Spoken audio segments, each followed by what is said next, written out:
Someone just told me a secret. You're watching After Tonight. Hello, everybody, and welcome to another edition of After Tonight. My name is Tommy. I'm happy to be hosting the show tonight on a special Saturday night edition. Cam Patterson and Heidi Gardner ain't got nothing on us tonight on Saturday Night Tonight. You know, I am so excited to be here, and I got to say right away, to whoever told me to watch the Big Humble podcast featuring Kerryn Feehan because they make fun of my pal Drew Montana. Nice prank, bro. They didn't mention Drew once. You pranked the hell out of me.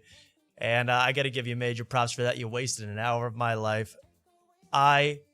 Fool me once. That's all I could say. Thank you so much for being here. I don't know why I led with that, but it's because I'm angry. I'm upset. I need my light on properly. I need it all proper. You know, this is really a big, big show tonight because not only do we have huge guests, huge stars, huge celebrities in the house, and I'll explain everything that's going on tonight. We have our co-host, as always, Mr. Mark Wellborn. Mark, how you doing tonight, Mark? Oh, hey, Tom. How you doing? Hey, Mark. Nice to hear from you. I see you read the paper.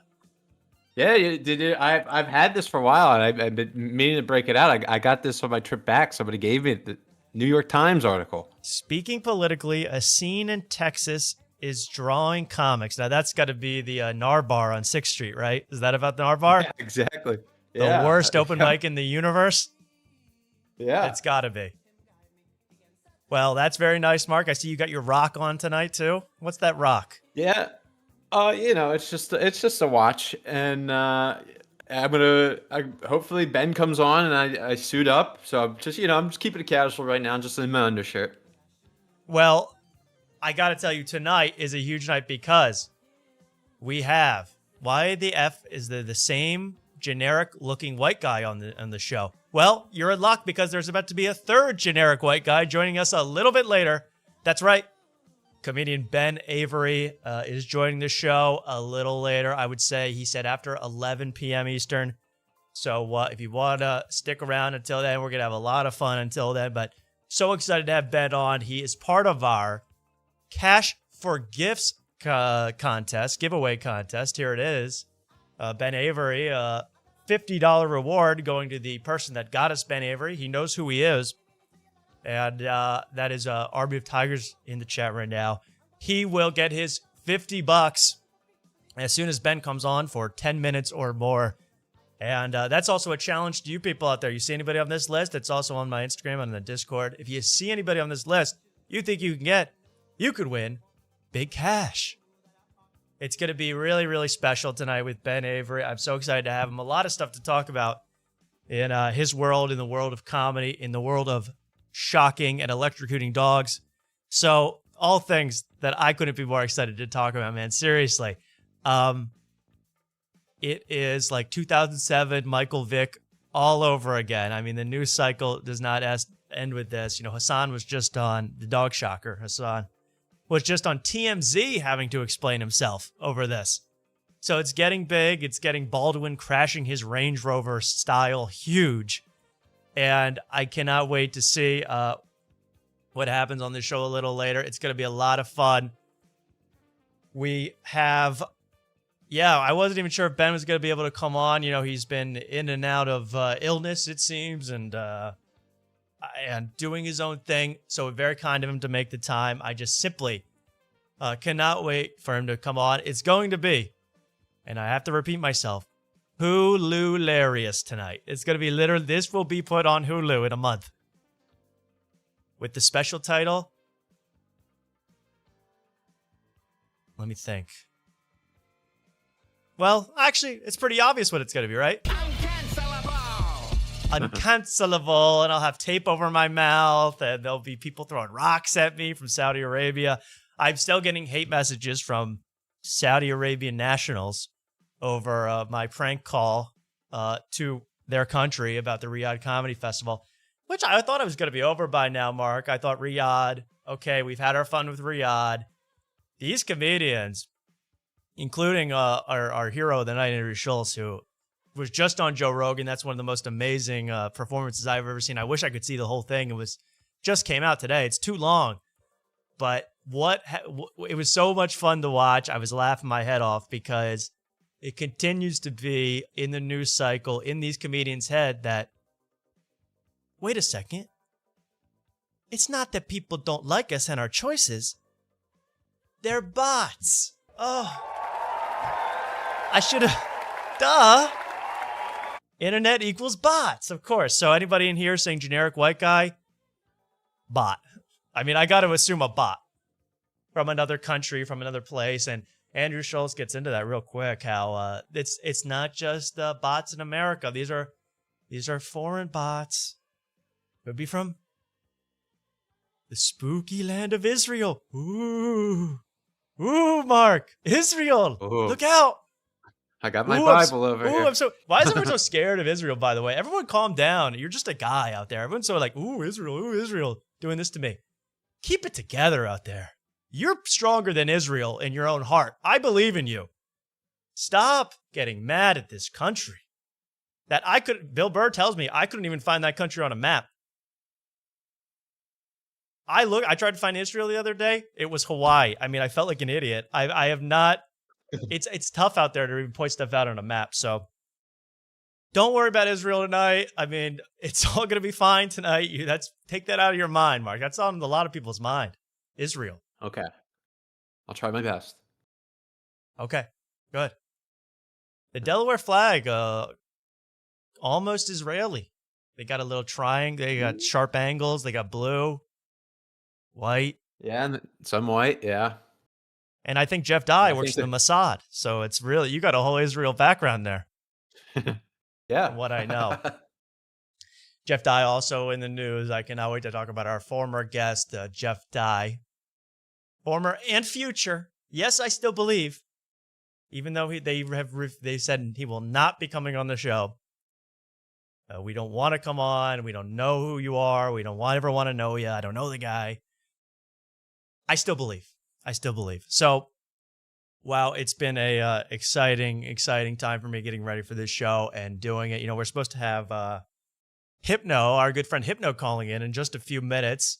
He has a lot to talk about. What's that, Mark? More white boys to the mixture. Allegedly. Yeah. Allegedly a white boy. We have Hypno coming on. I'm so excited for that. Hypno has been on. I want to know the new girl, the old girl, Angus MacLeod. What is he up to? I might message him in a few minutes to come on. You know, who else is on my nerves? Jimmy Fallon, of course, always up to no good. I guess it's cool now. I mean, I guess it's just what you have to accept, that it is now cool to sell out. It is now actually the right thing to do to sell out, and Jimmy Fallon might be the paragon of that. Just instead of doing comedy, just do Dunkin' Donuts ads. I mean, what's the difference at this point, Mark? What's the difference to these people? Yeah, what's the difference? I'll tell you what. Well, you know what? I feel like from now on we got to start with "We Might Be Drunk." I'm in the middle of a protest. I'm upset. I'm sorry. Yeah, we got to start right away with that because there's a show out there called "We Might Be Drunk." You might have heard of it. It stars Mark Normand and Sam Morril, both actually Riyadh Comedy Festival participants. And maybe this is because they went to Riyadh. They've had to practice what they preach over there, because for a show called "We Might Be Drunk," where they used to drink, these guys are now old and sober. Old and sober. They don't drink no more. They don't know about Future, the rapper. They'd never even heard. Sam Morril never even heard of Future. You're going to find out about that. And they have refused to drink on their show for weeks and weeks now. Besides a sip of a Bud Light. What does Shane Gillis call the Bud Light? A BL. BLs?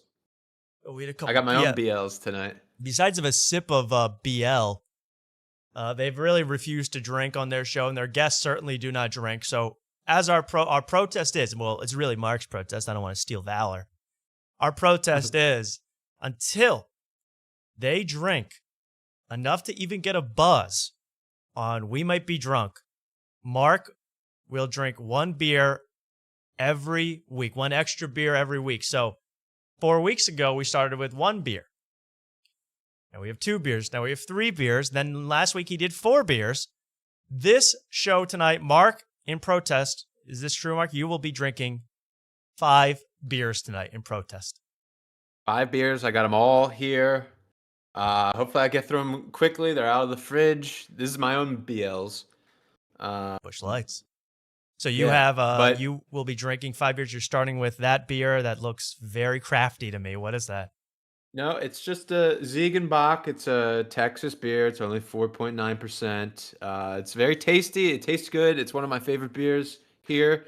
And transitioning to this one, to the Busch Lights, will probably be hell. But this blood is on the We Might Be Drunk guys. Yeah. Mark's hands. discolored liver is on your hands, folks. Thank you.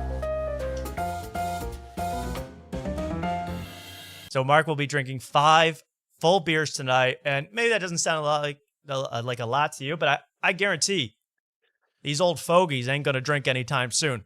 So we're gonna be up. You want to follow the show for the coming weeks because Mark could be in the hospital in a month, in 2 months. Mark could be dead, and Sam Morril is liable legally. Yeah, I would say they both are. Sam Morril, at least I'll give him credit. He did say on the last episode, I'm pretty hungover. I came in. He made some excuse why he wasn't drinking, but Yeah. Well, that's the other thing. I got to take issue with the show and let's just watch the opening. And this one was also bot heavy. This one had a lot of talk of bots are the problem, not people disagreeing with your decisions. Bots. And I am a bot for saying, hey, why don't you guys drink up, guys? Here we go. Oh, Tom? Yes, sir. Don't mean to interrupt, but you got to share the screen with me. Of course, Spark. Of course. Well, I'm just you got to drinking see the what these silence beautiful. over You got here. to see what these beautiful guys look like. Yes, They're really thank you. doing good, and yeah, it's kind of the best of both worlds when Sam Morril and Mark Norman come on and don't drink and have a good fun time, but instead go, oh, I got no energy today. I'm just hungover. It's a tough one for me today. It's gonna, if I make it through, it's gonna be a struggle, but we might make it to the Me Undies ad read, and then I'm out. I mean, that's a quality program. And I have a bone to pick with their ads too. We're big ad guys over here now. Oh, the ads are another thing. Yeah, our favorite part of podcast, the ads and the plugs at the end. And I have to remember to give Ben Avery his plugs tonight. All my former guests, I've forgotten to ask for plugs. What a rude host. I mean, really, everyone knows. You have a dinner party. You invite some people at the end of the night before they put on their coats and leave. You say, you got anything you want to promote? Any plugs? Anything? That's the polite thing to do as a host. So we'll be doing that tonight, certainly, Rob. Remind me if not. Yeah. And yeah, right away, hungover, out of it, done with it. And then at 31 minutes, and Whitney, man, I mean, Whitney, this was an exhausting episode to watch, right? I never watch anything Whitney Cummings. I don't ever know what she's up to. But when you get to listen to her, I don't know if she's always like this or this was just a special extended release cast, if you know what I mean. Extended release. When the extended release hits, put that in a meme format. I don't know if it was just that, but she bounces to 95 topics that have no relation, that nobody knows what she's talking about, Mark. It was exhausting. I say this completely as a feminist, complete feminist on this one.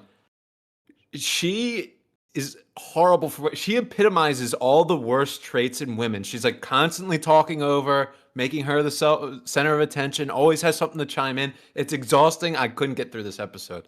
I'm sorry, but as a feminist, as loyal white boy feminist, I really have to apologize for that. But yeah, I agree with you. It's like locked in a room with Whitney Cummings, locked in a podcast space with Whitney Cummings. I mean, you got to fight for your life. It's tough. I worked a 10-hour shift at Amazon after taking 11 shots of vodka and drinking 8 beers on the 4th of July. What podcast was that in protest of? Could you let me know? Because I only drink in protest of podcasts. I don't do any other drinking. But I'm saying, hey, five's not a lot tonight while just sitting down. But Mark's gonna be in a hospital bed in 2 months doing this show. Yeah. Give it a couple weeks. Just a couple weeks. So get ready. I mean, this is the other thing is like we typically do Wednesdays, and like it's nice to drink on a Saturday. I don't have work tomorrow, but going forward, it's gonna get dicey. It's gonna get hairy because 6 is usually my number. It's like then that's when I start to see the effects of alcohol. Tonight I should be all right, but we're getting there. We're getting there for sure. And we've had Mark drunk on this show before off a bunch of drinks. I mean, it becomes a problem. It's a problem. I start doing a black scent for no reason. Yeah, he starts doing it. He starts doing every voice under the sun. I mean, dropping, everything. He gets catty, he gets mean. So it's also on me, folks. Please, guys, drink. Well, let's hear these two. All three of these people, Whitney Cummings, Mark Norman, and Sam Morril, all performed in Saudi Arabia. Mark Norman and Sam Morril, they're going to get past this because, again, I don't think they actually could point to Saudi Arabia on a map, to be honest. They're not really in the know. They're not clued in. They're confused why anybody even cares about this whole thing. Whitney Cummings kind of in a more trouble because, now Crystalia's taking shots at her for going to the festival because she's all about, she called Chris out for being, this is the other thing I know about Crystalia, it's not the right time to attack Whitney Cummings because she called you out for being a serial predator, allegedly. It's like, yeah, she called me out for DMing 17-year-olds, but she's going to Saudi Arabia. Don't mention that first part, Chris. Just say she's going to Saudi Arabia. But she threw him under the bus and whatever. So they're fighting. And yeah, she's in trouble because of that whole, hey, I'm a feminist. I care about women. But also in the last, since the New Year's, when she went on Anderson Cooper, she's been right wing. She's been based. So I don't know if she even knows where she is, but let's take a listen to this Saudi talk and see what the bots are up to.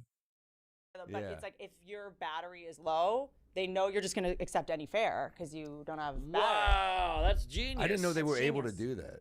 I didn't either. No one makes money doing the right thing. You can't how else would they make money? Damn. If it was fair. Yeah. Thing. Am I on the road a lot? Yeah, I'm on the road a lot. Yeah, I just took summers. I've just started kind of Wait.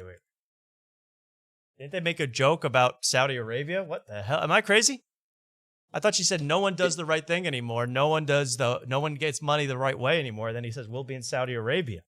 Am I insane? I think I've lost my mind because was this just cut out or am I might be drunk? Wait a second. Riyadh. I think I'm lost my mind, Mark. I don't want to do this to people. Wait a second. These guys, these sneaky deeks. Just everyone's hot. And it's like. Oh wait, I got one. Okay. What the hell? Am I crazy, Mark? Did you watch this? Didn't they talk about Saudi Arabia and how it was bots? I lost my damn mind. Yep. Yeah. The whole time they were like saying Whitney Cummings came up with the theory about the I forget dead what the internet name theory. of it was. Okay, here's that at least. It starts kind of there, I thought. Or maybe not there, but it's in around that time. Am I crazy? Whitney deleted her whole Riyadh segment of her podcast. They might also. I swear on my life, they had a whole thing about, they go, no one makes the right money anymore. And Sam Morril goes, hey, by the way, I'll be in Saudi Arabia next week as a gag. And then they start talking about it. Now I haven't lost my mind on this. Did they cut this out of the episode? I don't know, because I remember first seeing it was like an hour and 20. Or maybe it was an hour a little bit longer. I don't know. We got to investigate because I swear on my life, I had the time saved when they talked about Saudi Arabia. I didn't make that up. Okay, well, here's the stuff about bots. I think they might have cut this out of the episode. Oh wow! Probably a Whitney Cummings request. Because I swear on my life, I haven't watched this since then. But here's what we're talking about bots at least, and she kind of is implying that hate on the internet equal bots. In theory, like the internet, something will happen, it'll go crazy, and I'm it's so just confused. like bots yelling at bots, yelling at. I'm literally. I think that's a lot of it. Where I'm like, do you guys on even Twitter. need us for this? Like, it's its own self-sustaining, just like rat king. You know when rats' tails get stuck together? Like Right. that's the internet, and Yeah. I think it's just it's not. Seinfeld calls it when you kick an anthill. He's like, it's just ants running around, then they go back in the hole But eventually. also, like That's what he calls all poor people, though. That was Tom Segura. but also like let them have it. Like I feel like we're the bully. Like these people that we get to talk in microphones. People listen to us. We charge people to listen to us talk. Like we get to be heard. You charge Saudi royal princes to hear you talk. Specifically. I swear to God they cut this out of this show. I swear on my life. Because I just searched the transcript for Riyadh, Saudi Arabia, almost no results until they did their plugs at the end. Am I crazy? I got to investigate this further. We'll stop watching this because it's unwatchable without knowing without knowing what you want to see. Well, the other things I'd see, I couldn't get through the whole episode because of you know who, but the other Salad two cues? takeaways. Yeah, exactly. The producer. something will happen, and it'll go crazy, and it's just, Sam Morril yells at a baby. He admits that he yells at a baby on a plane. Always good. Plain That human. was good. And then their ads, they must be Yeah, in a let's skip to serious that. bank. Yeah. Not the West Bank. Where can we go for the ads? Because I've lost my mind here with this. It's, I'm actually this is a conspiracy now. I really believe they cut this out of the show. Probably. I don't doubt you. And it probably was already covered. It was probably already covered by all those channels. Like Too Lazy to Try and American whatever. So that's what Redact. That's what happens when we don't do a Wednesday show. I guess so. We should have done the show on the day up because what the hell's going on? Oh, there you go. Well, here's their ad. At least you can laugh at something because what the hell is going on? They could have swabbed the episode. That's very, very good. I don't know if that's a sailor pun, but I love it. I love husky beefy. Hey, we might be drunk brought to you by Shopify. You know when you're shopping online and you see that purple shop So tag? they've already shot. By the way, this is how you know a show is good. Like I wish they've already shot. This was in weeks ago too. They've already shot their Halloween episode. Like a month and a half before Halloween. They got no energy, no life. I see no drinks in the shot. I mean, you want to talk about just give the shows now. I love these shows because they are giving up. But if you are a fan of these guys, you go, so they're just going to give up and cut stuff out of the episode and go crazy and not have a lot of energy and be hungover. I find it ridiculous, Mark. And they're banking episodes 3 months in advance now because they're always they're in Dubai and North Korea and Saudi Arabia. Yeah, I do remember seeing them do this kind of same ad before, and now I saw it again with them dressed up as Burnt and Ernie. They're Burnt and Ernie for Halloween. Yeah. But what I'm also starting to resent is that Howl's seltzer water. Because I looked it up just to make sure it wasn't alcohol, and now I see it all the time on their set, that Howl's seltzer. That's going to be the death of me, because they're just going to keep drinking those. And I'm going to keep drinking alcohol. They love the seltzer water. It's a good replacement for an aging New Yorker instead of alcohol. You can drink Hal's. If you're an aging New Yorker, you drink Hal's. Andrew Cuomo drinks Hal's. And I swear to God, I got to play this one more time and see if they talk. This is where they have a specific, I remember, nobody ever does anything for the right reasons anymore. No one makes cash the right way. And I go, yeah, that's pretty ironic. And then Sam Morril says, oh, by the way, I'll be in Saudi. Do your Sam Morril impression, Mark. Oh, by the way, I'll be in Saudi Arabia next week. Yeah, you got it down, and you got that smirk on your face when you say it too. You got the smirk, like you just dropped the big one. But it's like if your battery is low, they know you're just going to accept any fare. They cut this. I swear on my life. Wow, anyone can prove it. I didn't know they were able to do that. I didn't either. No one makes money doing the right thing. You can't make. How else would they make money? Damn. If it was fair. Yeah. Thing. That's a cut. They cut it. Oh yeah, that's a cut. That's a cut. I swear to God, they cut. Wow. So who Breaking asked news. to do this? Because that's an definitely obvious Whitney. cut. Because you can hear her trail off a word that she didn't even say. Yeah. Thing. They cut it out. Yeah. So now You're watching Wow. totally censored episodes, censored after the fact, and that's pretty extreme. So they did that on Whitney's behalf, I guess.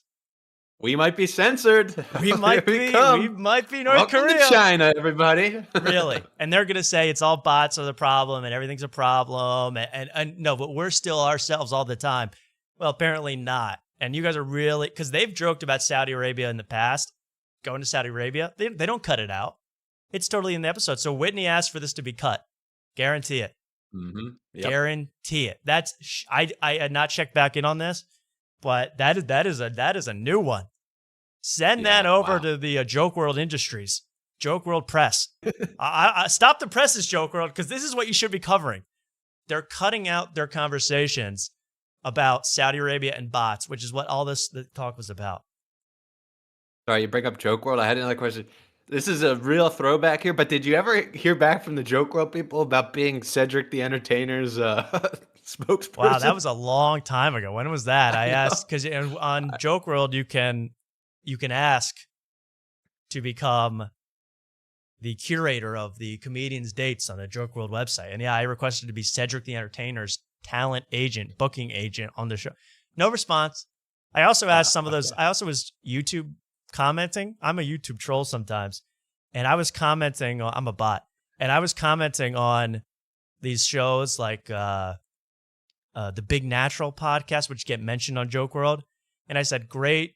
I saw you guys on Joke World. How do I get included in the roundup? The podcast round? No response. Because that's all I want in my life. Here, I have an idea. Why don't we, is Hypno here, Mark? No. Can you please send him a message message? him? Yep. Can I find We Might Be Drunk? I'm going to find the audio version of We Might Be Drunk and see if this was officially cut out of the YouTube. Can I play this? Whitney Comics. Let's see. Can I play this? I have to sign in on that. Let me see. Spotify. Let me just see this because this is breaking news. Whitney Cummings requesting to have stuff cut out. Let's see. I hope to God I can play this. I don't want to play the video version because maybe it's different. Well, it's still at hour 21. Yeah, they've done something weird here. I can't. How many times are we gonna listen to that tonight? Losing my mind. 31 minutes. Let's just see, because this is probably the same. But where's the Do that. I didn't either. No one makes money doing the right thing. You can't make. How else would they make money Damn. if it was fair? Yeah. Am I on the road line? Yeah, I'm on the road. Wow. Okay, so cut out of that too. I swear this has been cut. I swear on my life it's been cut, unless we're having a mass hallucination. Wait, did you keep playing it on? Does he? Well, yeah, I guess. No, it's Yeah, the I just same took cut like because it's the summers video Kind version. of taking down. Yeah, Yeah. I'll For do you. a few, but it's like Now, but in the summer, they're like, Do love structure. and then I'm you have just saying. some. No, this is Bumped up to first class. Very exciting. oh plain talk. Okay, good. Speaking of plain talk, Good lord. flagrant. Good flagrant stuff. Flagrant. What about Flagrant? Oh, well, I watched Flagrant for the first time, and they were talking about how they put the white guy, black guy. Now that I know their names, Alex and Mark, ironically. Alex and Mark. Alex Media. Alex with how many X's on the end of Alex? He's got like 8 X's Two, on the I end of that. Oh, 2. Okay. Just two. I call him Alex. Or else becomes Media. second. Well, triple X is like pornographic, and then, I don't know, once you go past 4, it's kind of... It's like moonshine when you get past 3. Then it becomes moonshine. So Okay. 2, Alex Media, who's the black guy in Flagrant, that's not racist. That's just how I identify him. There's a white guy and there's a black guy. White guy, black guy. And Alex with 2 X's has never been tried before on an Alex. Never seen that in my life. On Yeah, a male Flagrant- Alex. No, I'm sure there's a porn star out there with 2 X's or a stripper with 2 X's, but Right. a male Alex with 2 X's, no, unheard of. That's unheard of. But you know what? From what I saw from Saudi Arabia, Andrew Schulz might be, convincing Alex Media to do an OnlyFans soon. He might pimp him out. I mean, he'll have that guy do anything. He'll have that guy dance around, man. Same with the white guy. Let's check out Flagrant for a little bit. But what's big and what will take up a lot of time tonight, because I was fascinated by this, the Saudi stuff really is still in the air, obviously. It's being cut out of episodes now. It's Is there like a too lazy to try video or another thing where they have Whitney Cummings talking about that? Because I want to prove that was once in the episode and then cut. I'm shocked by that. And that's 100% on Whitney. I mean, they don't even know what's going on. Yeah, Mark, you're on beer number 2, it looks like. We already got one, but that we might be drunk. Already got one through that segment. So boom. That easy. Beating them at their own game. That easy. It's that easy to drink, guys. Okay? I know seltzer water goes down smooth, but it's time to get drunk already. Well, what should we show first, Mark? Either Flagrant or the actual set from Saudi Arabia, which I have not seen anyone talk about. That was really what was crazy to me. Andrew Schulz posted part of his set. I watched Flagrant first. This is the first Flagrant I ever watched. And then the set afterwards. And I thought that was a good, because they talk about that set and then you get to see it. Yeah, that's true. What I thought. Maybe I thought we'll it was play good Flagrant a little podcast. bit. Other people have talked about this, but I hope you find some enjoyment in this because this is absolutely crazy. And then we'll get to the Joe Rogan that came out today with Andrew Schulz, which is doubling, tripling down on this whole idea. It's bots. Twitter bots hate us. Other countries are they're not sending their best to my comment section. And tripling, quadrupling down on Mark Maron hate. You know, Mark Maron now needs to respond. Mark Maron has been called literally a piece of, you know what, a piece of shit by Andrew Schulz in this episode of Joe Rogan, the newest episode. Officially been called out. So, Mark, I need you to respond. The comedy wars are back, baby. Jeff Dye, you missed out by not going hard against Merritt on this show like I wanted you to. You missed out, baby, because you could have been on Rogan in the little powwow, hating on Mark Maron from afar. It would have been great. But instead, we got to get through Flagrant. We got to get it through Joe Rogan. And let's take a look. Hey, maybe we can get Ben Avery to badmouth the Mark Maron. Would he? No, I think he likes Mark Maron. Probably. And I do too. I like Mark Maron as a curmudgeon. You know, he is so crotchety and he is so mad at everybody. I obviously see a little bit of that in me. So Andrew Schulz, fresh back from his filming the Street Fighter movie, which I give a perfect because it's going to be that good. It's going to be an absolute classic. But they're back from Saudi, Mark, in the back here. Fatality, someone said. We should be back now. Mark, can you hear me? I can hear you. That's what you talk. You talk shit on Schulz. You'll get the. Was this a DDoS? You'll get the buffer of death. Did I get DDoS by Schulz? Wow. We should be back. I'm waiting for people to come back. Unfortunately, we got cut out. I'm just waiting to make sure we are back on this show. It looks like we're okay. Whitney asked us to cut out there. Yeah, we said some bad things we said some good things about Saudi during that, so we got that cut out. We're back. Okay, we should be back. I hope we're back. We're back. Let's watch a little bit of Flagrant because outrageous. I found this outrageous. And from Schulz, it's not surprising, but you know who I feel bad for in this? Akash, the white guy, and Alex Media, formerly known as the black guy. Because I still don't know the white guy's name, and it's going to take a while for me to learn it. So give me time. Give me space. I'm like Theo Von. I just want to learn, bro. And do ads for Celsius. That's all I want to do. Learn and do ads for Celsius. I'm a learner. Let's watch this freaking thing. This is beautiful. This is New York at its best. This is so good. I'm dying already laughing. Let's see how many times when other people are talking to Schulz messes with that little mustache. He twirls it like an evil villain, man. He's always twirling. He's always twisting and twirling. And let's do the twist. What's up, everybody, and welcome to Flagrant. We're back. Yes. We did it. Yeah. Did a little comedy festival, saw peace in the Middle East. I don't think it's a coincidence. Comedians had to go out there. We had to get it done. Give all the credit to Trump or Wickoff or Kushner, whatever the fuck you want.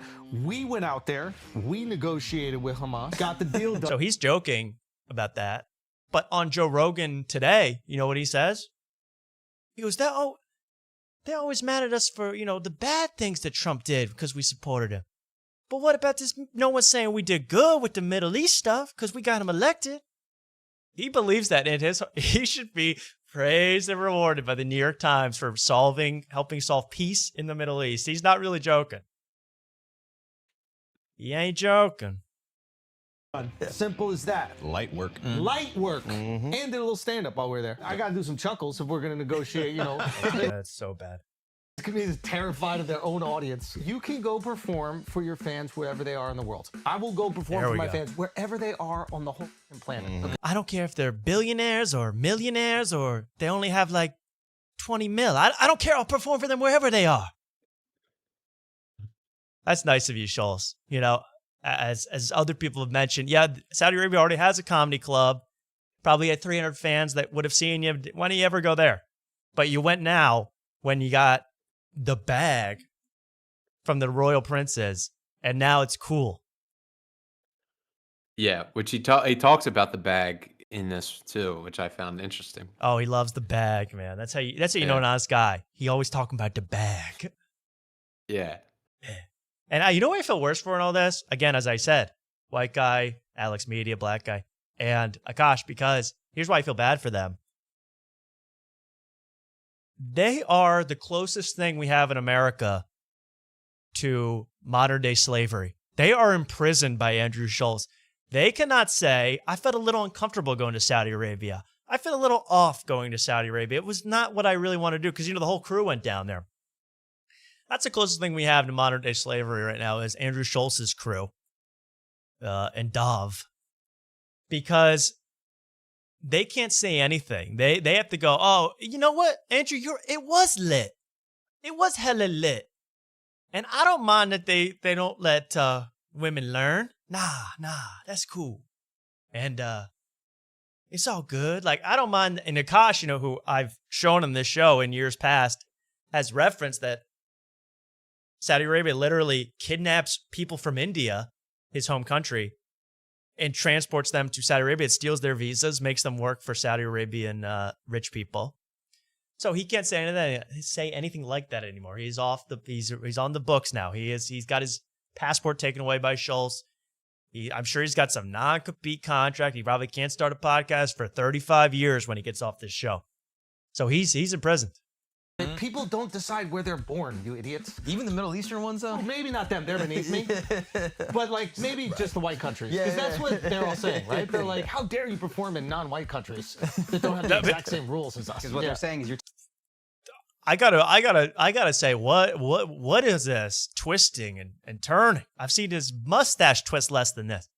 So people are mad because you're performing with brown people, yo. That's ill, and I mean sick, and I mean bad. That's what he's saying. He's saying if you don't like Saudi Arabian policies that enslave people legally, that chop up journalists, that do X, Y, and Z, suppress free speech, suppress religion, suppress identity. You must be a white boy scared. You must be scared as a white boy. taking money from the government. Good, my fans get a discount. There you go. You're welcome. Yeah. Okay. You're welcome. And his fans, we're going to show you the front row of that show. 40 guys in armchairs, luxurious armchairs, from the skin, made of the skin of dissenters. And they're sitting comfortably. They're not laughing. They're not moving a muscle. They're there to say they were there. They're there. They're there. They're there to say, hey, we got the rich guys. We got the comedians here. We did it. We're around Turkey Al Sheikh. They don't care about your comedy, dude. And they're fans of yours. I mean, that's rich. That is rich. Rather I charge the oppressed people full price? The people you think are oppressed pay full price? It's just ridiculous. Honestly, you either have fans that have supported you. They also share your clips. They also watch your YouTube specials. They watch your Netflix specials. They do everything to give you the life of your dreams. Yeah. Like, that's why I'm super grateful. So wherever the fuck they are in the world, I will go perform for them. I went to fucking Moscow. MBS. He's talking about MBS. He's financing my dreams. So what?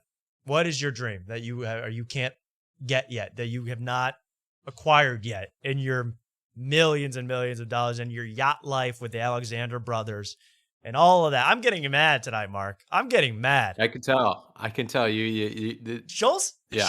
gets it to me, man. He's like I know. an advanced human lifelike bot because he gets to me. He gets to all my pressure points.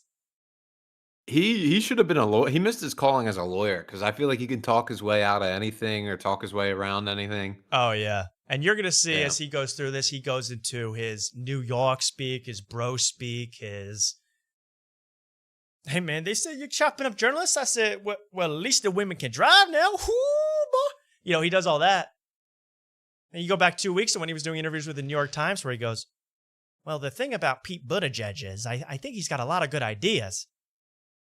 But people don't always want to listen to ideas.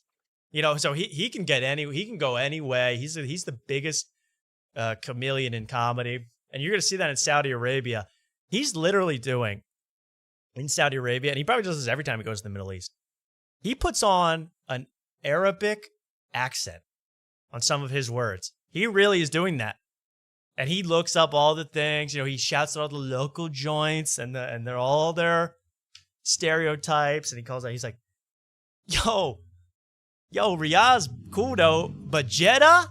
That ain't busting, bruh. And the crowd explodes, you know, like, and no one knows what the hell he's talking about. And he goes, hey, yo, you stupid. You must be from Oman. And the crowd, woo. Oh, with that hair, you better be from Jordan, yo. It's the Fertile Crescent. You know, he really gets in there and really knows what he's doing, man. This is crazy. I can't watch all this, but he gets to a lot the bag. Here we go. We'll just skip the different parts, right? Because it's all good. Yeah, there was a lot to take away. I didn't make time codes, but there's a lot. They were talking about the flight over there, and white guy, black guy had to sit in the back, and those two sat in first class, and apparently it was sweating back there, and it was, yeah. Oh, yeah. I mean, these people, they're put, you know. I think Akash Ross recently got upgraded from, you know, a crate with all the extra luggage in the plane. You know, he's just got upgraded to, you know, Comfort Plus, you know, instead of that. So he treats these people on it's a tight leash here. Shout out to Son. Let me also dispel some shit about the money, because this is like, people assume it's this crazy, it's like Ronaldo bags. Yeah. We're clowns at the end of the day. We're not getting no fucking Ronaldo money. The reality is the money, and I can't speak for like the medium tier, maybe the lower tier comedians on the festival. I don't know what they're making every weekend, and I don't know what they got at the festival. But like, the top tier got the same amount outside of Chappelle, you know, but the top tier got the same amount. And like, if you're doing arenas in America, it takes you 4 days to do one show in Saudi. You have to fly for a whole day. You fly back for a whole day. Exactly what I've been saying. I can't believe these guys, minus Schulz, you know, who does not care. Bill Burr, Chappelle. No, Chappelle doesn't really even count. But Bill Burr, Whitney, they did all this for a week's work, 5 days worth of work for free. You know, a little bit of a Christmas bonus for themselves. You got to really wonder how greedy these people can be and how little they think of the future. Because what is this now? We're almost a month after the festival started, and we're still going over this daily on podcasts. It's still getting brought up. And the best defense these guys have is you're racist and you're bots. You know, that's the best defense they've come up with in 3 weeks. Yeah, does he go on to explain? If you keep playing this, he explains the 4 days thing. It's like taking away 4 days of work or something like that. Yeah, because you got to fly, and then you got to get put in a luxury hotel, and then you got to spend a day learning about Jeddah, and you got to get someone to tell you what to say because what's funny over there. It takes a while. Maybe you want to like get acclimated and know the culture. So bare minimum, it's 3 days, but probably 4. If you do 4 shows in America, you'll make the same amount of money if you're at the top tier. So you're not doing it for. Yeah. So they're not doing it. So you are a horrible negotiator. One, if that's the thing. Yeah. So why it makes no sense. Anyways, I'm getting angry. I know it makes you angry watching this guy. I almost believe, you know, Kill Tony revealed on this week's episode that, and I got to give a little bit of props to my man Tone. Oh yeah. Austin Airport compatriot. You know, we were at the Austin airport at the same time. We saw each other. We glanced at each other. He said, "Have I seen you in the bathhouse?" I said, "I don't think so." And we kept moving. You clinked glasses at Vino Wines. Oh, we went to Vino Wine. We clinked our little Zinfandels and we went on our way. Beautiful moment. But he said that they declined to go to Saudi Arabia. Cheers to that. And then Saudi Arabia came back with triple the amount of money as an offer. So I think they said like it was going to be $4 million or something to go to Saudi Arabia, and they turned it down. Good for them, but I almost think that these guys got more than, what Tim Dillon said. What Tim Dillon said, the most, the highest paid guys got 1.5 million. I almost believe that Bill Burr must have made 3 million on this. Bill Burr must have made 4.5, and that's why he's shutting up, and he's saying, they got a Chili's. That's why he's doing that, because they must. I think they're making more than they let on, and that 4.5 million, that buys a lot of day passes to the New York City Turkish and Russian baths. That pay a lot of day passes. So you can see why it was hard to pass up. For the money. Oh, what happened to 4? I thought you had to do 40 shows in America. Oh, no. I thought it was 40 shows. Well, that's a different tier. That's a different tier comedian. There's a lot of funny bones on that line. And they're distant lower tier comedians all over the place. They say people that are just haters that didn't get invited. And they actually get very close to calling out a lot of comics by name. Mm-hmm. Stavros Halkias being one of them. My favorite, and one we're really going to look at tonight, and I'm beaming ear to ear just thinking about it. Gianmarco. New on the scene, hot, fresh out of Brooklyn, and wearing almost no clothing. So you're going to love this guy as we get to him. Mark, do you like male nudity? No. Well, then you're going to hate Gianmarco. Okay, can't wait for this segment. I cannot wait. With them, I'll be there soon. I'll be the. That was the dumbest shit, dude. That was the dumbest shit. Like people, like when Nimesh agreed and then tried to like walk it back. Like then I really thought about it. It had nothing to do with the internet backlash. Shut the fuck up. You were worried about getting censored by your own audience. And what is the point? It's like you talk about the censorship of the people over there. You're getting censored at home. You can't have. He's going into bra mode. He's going into high pitch mode. Very good. And keep the same energy. Yeah, and then he makes this other cope about, hey, because Saudi's buying movie studios, so if you in a movie, watch out. I'm screenshotting everything. Really, At least we can't. crazy. At least we can't get on these guys for having AI generated titles. I do think Schulz or Alex with 2 X's captions the title or the bookmarks. You think so? Why is that? Because it's the bag. This one's The called bag. The Plus bag. We're coming. And then we're Keep the same keep energy. that same energy, yo. Yeah, and the thumbnail said, anything- we back. So they're really in New York mode, man. They're in Yeah. ding dong. They're doing that kind of stuff.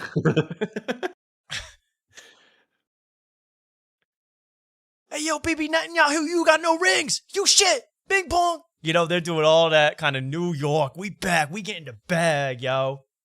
But wait, I got to hit up Ezra Klein real quick for a New York Times profile. Real quick. But then I'll be back to talking about my crib and my bag. Keep the same energy. Yeah, well, let's skip to we feel bad for Jessica Kirsten. It was all good. But where the hell is... We forgot how to riff and all that stuff. That really gets good, Mark. It really gets good. Mm-hmm. I wish I was a little more prepared for this. Oh, I thought that was some comedians are rats. I thought that was that bookmark. Rats, that's right. Some comedians are rats.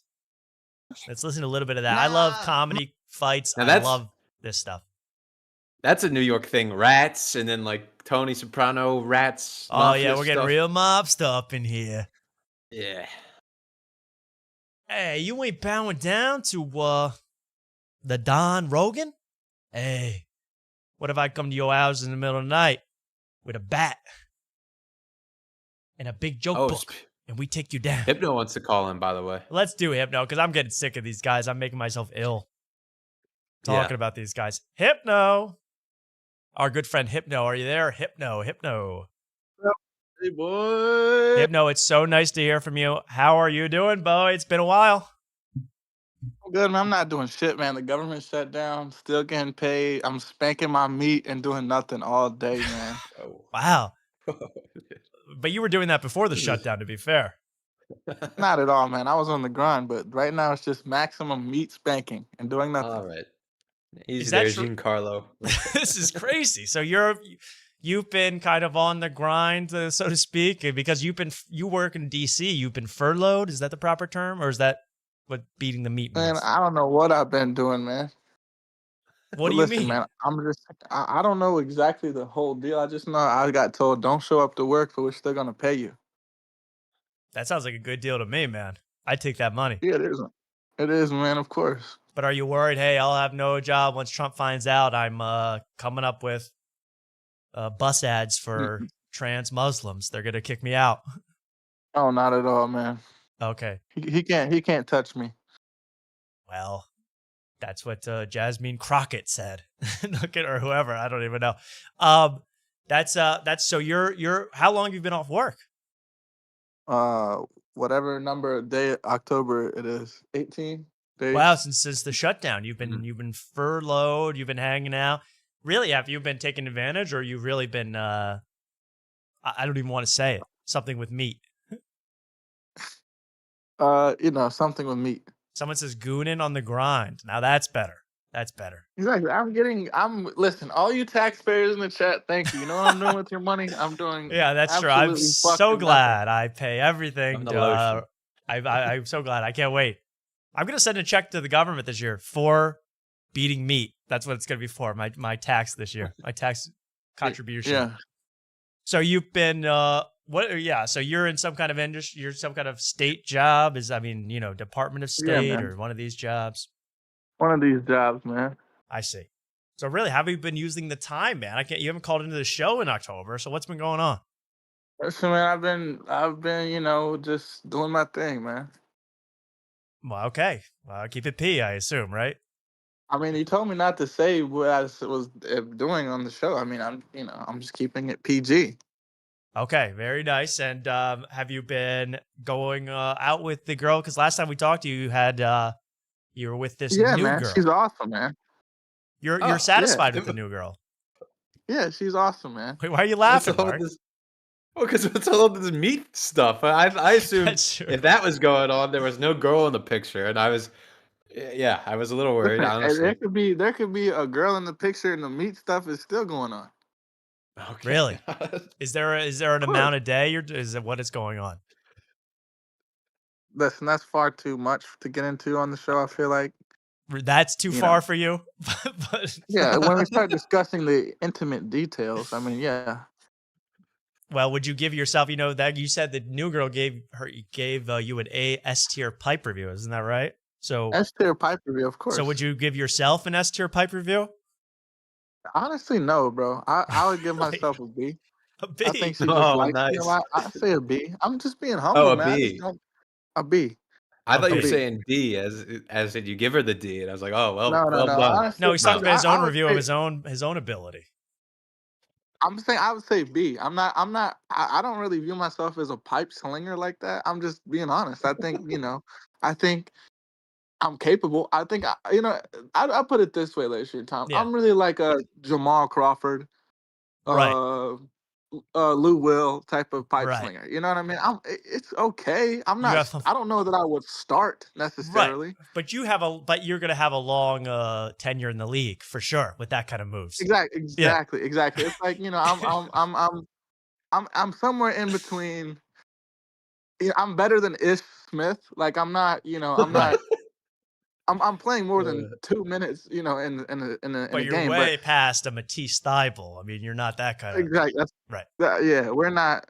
I'm no LeBron James, but I'm also no Ish Smith. But you're overall, You and understand? if put into the right situation, the right defense against you, you could put up 12, 15 a game with the meat. That's exactly the way. Right. That's exactly the way I look at it. I'm probably averaging 12.3, Right. maybe 2 assists and 3 boards. That's just kind of where I'm at.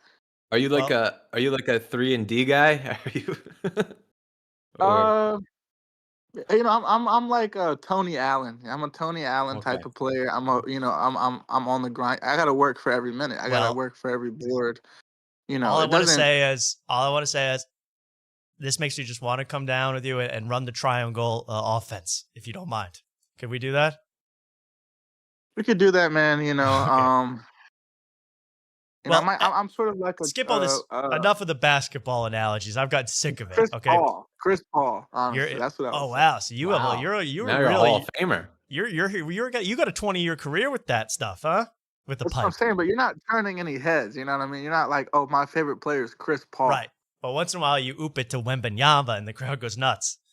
That's what I'm saying, man. I have my days. I don't even know what we're talking about anymore. So let's move on. I've lost the plot completely on this one. Well, you're doing that, but this new girl that you're dating, are you guys official? Are you exclusive? Yeah, we are, man. I didn't want to spoil it to the chat, because that's a big deal. Listen, late stream Tom, we made a beautiful arrangement. We had a long discussion about this. Oh. She was like, "Oh, I really like you." And here's the thing, late stream Tom, we got lucky. We got incredibly lucky. Her sister lives in DC. Okay. Right? So she comes to visit her sister pretty frequently, so I get to see her pretty often. Mm-hmm. And of course, she's in New York City, right? So I get to go to New York City. So it's it's literally a 3-hour drive. Nothing to it really. Have you thought about yeah. doing a trade proposal with the sister? A trade proposal, and that's the beautiful thing. I haven't thought about it, but I think we could write it up on the show. Okay. That could be good. I'm just saying. Send the sister to New York City. Oh, I see. Bring her to Okay. DC. Well, you got this new girl, and because here's the thing: there's a new girl, which people that are new to this show might not know. That means there was an old girl. There was, and they happen to have grown up together.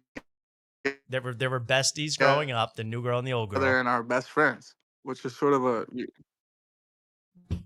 So, you're kind of cutting out here. I hope we can hear you. Yep. But, by the way, people are laughing at you. They say, "So she doesn't live in your state?" LMAO.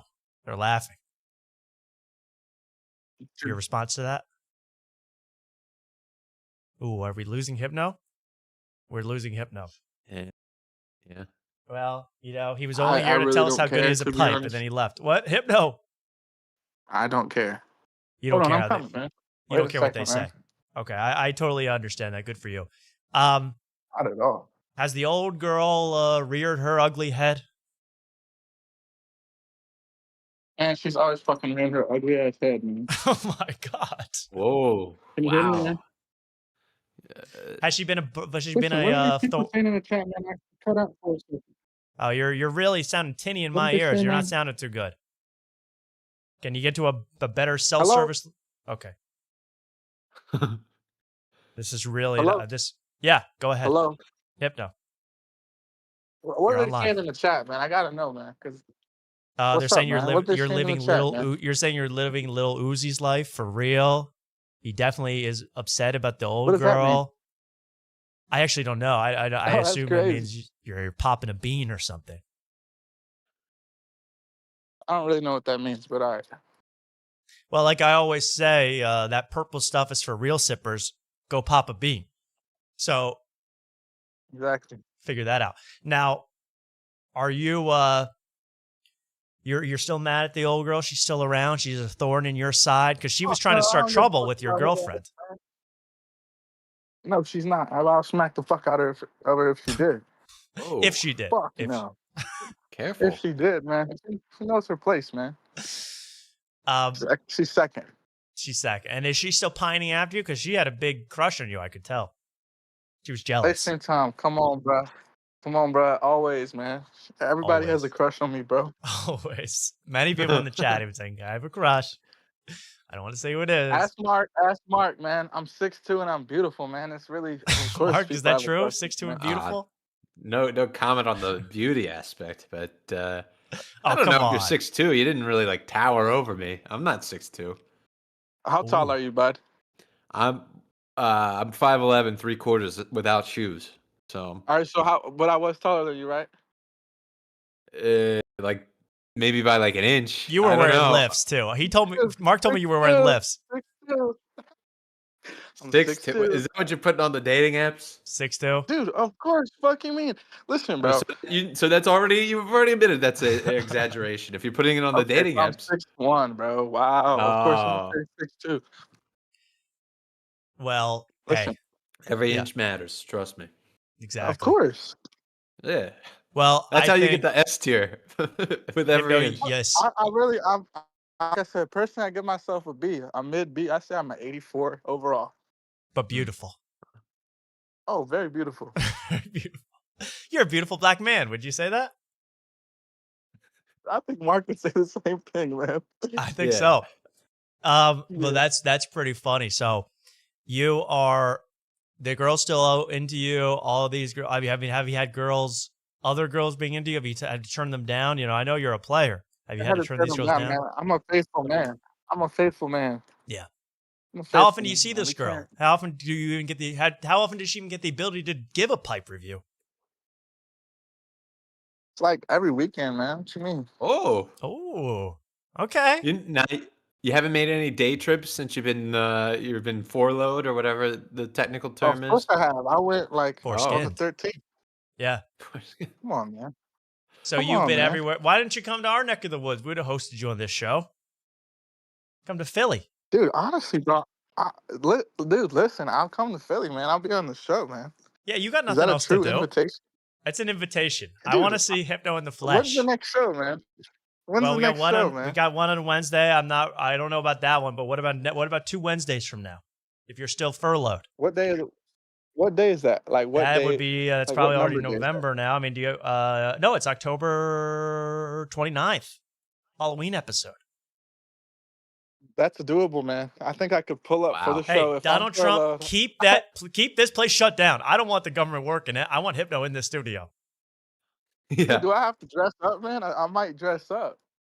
Well, I think I whatever wanna- you consider dressing up, do it because that's what I want to see. Whatever you consider, I'm gonna wear a suit and some retro Jordans. Does that work? right? Suit, retro Jordans, your finest Amiri jeans, and come over. Dude, I'm down, man. Okay, well, this is gonna be That'd be epic. fucking This is gonna be hilarious. epic. Okay, I'll get the Wow. studio ready. Thank for you, Hypno. U.S. government. Thank Wow. you, Donald Trump. Save me, Donald Trump. Please save me. Listen, once the government shut down, I'll pull up to Fishtown, man. Yeah, no, I'm deep in the heart of Kensington. You got to come down with me and Skrilla. Shit. Oh shit, man, that's the hood. Yeah, don't worry. I'll rep you. You'll be okay. All right, man. Just don't wear the wrong colors. Don't wear white. It's after Labor Day, is what I mean. Of course. Well, that would be amazing. The Halloween episode with Hypno. Let's keep that government shut down, folks. I mean, really, what are we missing out on? A bunch of parades for Dude, a it bunch could of be- troops? Get out of here. It could be awesome, man. It could be fucking awesome. That would be an epic result. I need to rent some cameramen. I got to get some high quality equipment over here. Well, that's very exciting. Let's plan on that tentatively. We'll get the details sorted out later. All right, man. That's very exciting. Maybe we even go to a Phillies game. Oh, right. We'll go to a Birds game, or we'll go see Joel and Jared McCain. Preseason. All right, man. All right. Preseason, man. That would be beautiful. Now, Hypno, that's exciting news. We only have a few minutes until our other honored guest of the night is supposed to show up. But Yeah. anything else you'd like to say about the state of Washington, D.C.? You're kind of my plug for this info because it's shut down and apparently National Guard troops in the street. What is the vibe in D.C.? What is going on? It's cool, man. It's cool out here right now. I haven't really seen that many. I don't even know. Haven't seen the National Guard, man. I don't even know if them boys are still getting paid. They left. Oh, right. They probably went home. They got out of here. furloughed too. Damn. Exactly. So, the streets are savage right now. But every time I step out, they're like that. So you understand. Waste your time. They call me F. Scott Fitzgerald because I'm great where the gats be. Hey, yo. Hey, yo. Oh. All right, you got to come up with some new material for the Halloween show, please. I heard that one. Yeah, I That's a think good I heard one. that one before. But Call have me you O. heard, Henry because I'm I making ironic comments. Badass. listen, no, it's far better. This one is all me. I'm the only one who's ever made this one up. If you ever said you heard this before, you're lying. No, I believe Okay? you made it up, but I'm saying we need some more No, literary bars. this one that I'm saying right now. I'm Oh, saying okay. this one Shh. right now. Everyone, shh. This one isn't a literary bar, but it's great. I never had a penny, so I had to get it the harder way. I get that. Now, where can we copy your mixtape? I'm working on it, man. I never had a penny, so I had to get it the harder way. Come on, man. Yeah, absolutely. That's really great. Everyone look up Penny Hardaway and you'll get that. Now, the whole Hardaway family shout outs. That is so amazing. Him, yeah, come on with some bars. Maybe we'll do a little rap battle when you're here. That'll be great. Mark, why don't you fly down too? Are you canceled yet? Is your government shut down? No, my government's still my government that I believe in is still out here and doing things. So right, the great people of Austin. I was just Texas. home. That's where I got the New York Times article. But well, yeah. Well, good for you. Yeah, Hypno. Oh no, I'm just chilling, man. Okay, well, that's incredible. I mean, it would be amazing to have you on the show live. You know, are you that won't interfere with your new girl? What do you mean? Like, if she ever found the show, period, she would leave me. So okay, good. Well, we won't even mention it to her. Don't and mention people say what she looked like, pics, or it didn't happen. He sent me pictures of this girl. She is a looker. She's a nice girl. She's Hypno's type, which is what, Hypno? I don't know. I don't. Come on. What's my type, man? We've been saying it for I'm years not now. sure. It's you love royalty because you love a Nubian queen. And she is that. She is beautiful, and I'm glad. And she's not found any red flags with you. I mean, not at all. No, and you with her, Not at all, nothing wrong with her, nothing that bugs you. Nothing really, man. Still in that kind of hood honeymoon phase. Hood honeymoon phase is crazy. That's just racist. No, that's not racist. What is hood honeymoon phase? Well, mean? you said you're out. I can't explain it to you. I mean, really, if you don't know what that means. Right. I've been in hood honeymoon exactly. phases. It's been beautiful. We're in the trap. We're loving it. Right. Absolutely. Well, I think that's all good. Well, that's good. I thought there'd be some more. Is there any controversy in your life? That's what the people really love. No, man, I haven't had to work for 18 days, man. So yeah, really, what have you like when you wake up? Like, I mean, I would die to be furloughed. I would give everything in my life to be. It sounds like the greatest deal on earth. You think you would, but after 10 days, it gets boring, man. Right. Well, what are you it's now? Like playing Skyrim with cheat codes. You can't die. You know what I mean? It's like you get bored of playing that. You're shit. typing into console TGM. You're putting God mode on. Exactly. Yeah, and it's just like you stop playing after a while because like, oh, this is too easy. I'm getting paid to do nothing all day. Right. Yeah, that stuff. So you've been playing. You have been playing Skyrim though. I like a little gaming talk. Have you been? You've been any other games? I mean, I love thinking of you. Did you install any sexy mods on that Skyrim? No, I've been playing Battlefield 6. How's that? It's good. And is that modern day? Is that future? Or is that? It's like modern day. Modern day, and those games are pretty. That's a very popcorn game. You know, you pop that in for a little bit.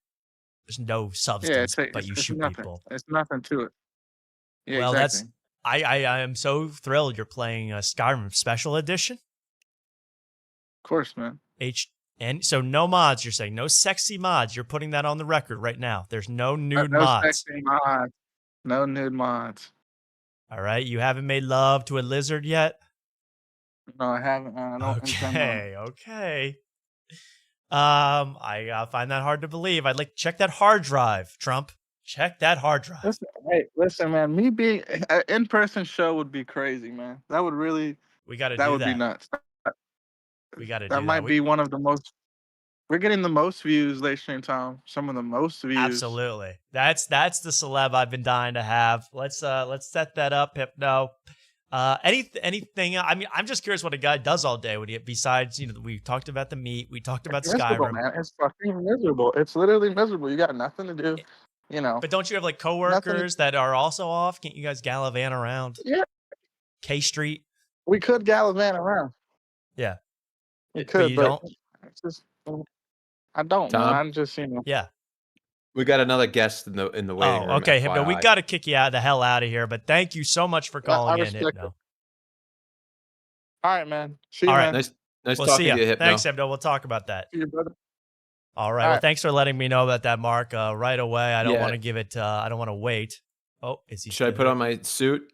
Yeah, I gotta change get real him- quick. Yeah, Mark's got to change Okay. real quick. Yeah, we're gonna let him in now as Mark changes to be pro. Let's see if we can get Ben in here. So nice to do this. Let's see if we can get him on. Ben, are you there, Ben? Let's see if we can do this. Trying to get Ben Avery on the cast here. Can't hear him yet. Ben, let me know when you can hear me, or... Oh, is he gone? I see his name, but I do not see anything. Oh, sorry, guys. Sorry, everybody. Well, this is just a disaster. Mark, get the hell out of here. Ben, are you there? Ben? Technical difficulties as we try to get Ben on the show. Start my camera as well. Can we get him on? Just a question, right? We're having some technical difficulties. I'd love to have as Mark continues to change. Let's see what that looks like. Oh, this is horrible. Everyone ignore this. This will all be cut out of the final version. There's Mark changing, putting on his suit and tie. And wearing shorts like Gianmarco Cerezi. I mean, really. Almost fully nude. Ben, any luck on that, Ben? Can't quite hear you yet. There we go. Oh, let's see if we can get him. Hey, Ben, can you hear us? Ben? This is not a prank, everybody. He might be... Oh, he left again. The hell is going on? Wait a second. Monitor capture. Ben. See, this will be cut out just like Whitney Cummings talking about Saudi Arabia. We'll cut this all out. Ben, are you there? Hey. I can hear Hey, you Ben. now. We can hear you. We can hear you. Welcome to the show. If you have a camera, we'd love to see you in action. Yep. Hold on. Thank you, sir. Mark, you look great. What the hell are you wearing? Wait a Thanks, second. Tom. The hell? Is that Jimmy Kimmel on that tie, Mark? See No, me? it's Right? Three Stooges. Can't you see me? Oh, I see you now. Okay, I can that's see on you. me. Here we go. Let me get this right. It's my thing is reversed though. Yeah, that I had the same problem because I was, but it's only on you. For us, you're not reversed. Oh, okay, cool. Yeah, okay, I don't know cool. what that is. Okay, let's see if we can get to. Oh, this looks perfect. Welcome, Ben Avery, to the show. Thank you, Ben, for coming on after tonight. Of course. Thank you very Thank much. you guys for having me. Thank you. You know him from Lemon Party and Ben Avery Presents the Show on YouTube. I recommend you check both those out. I hope you're doing well today. I'm afraid we're going to lose you to a No Kings protest. Are you okay? I'm good. Okay. I was gonna come on earlier, but then I went to the hospital because we were Wait. emailing and stuff. Wait, earlier? Oh, you mean not today? You weren't at the hospital today. You weren't getting beat up by some protesters. Like a month ago, we were trying to make this happen. Yeah. I apologize.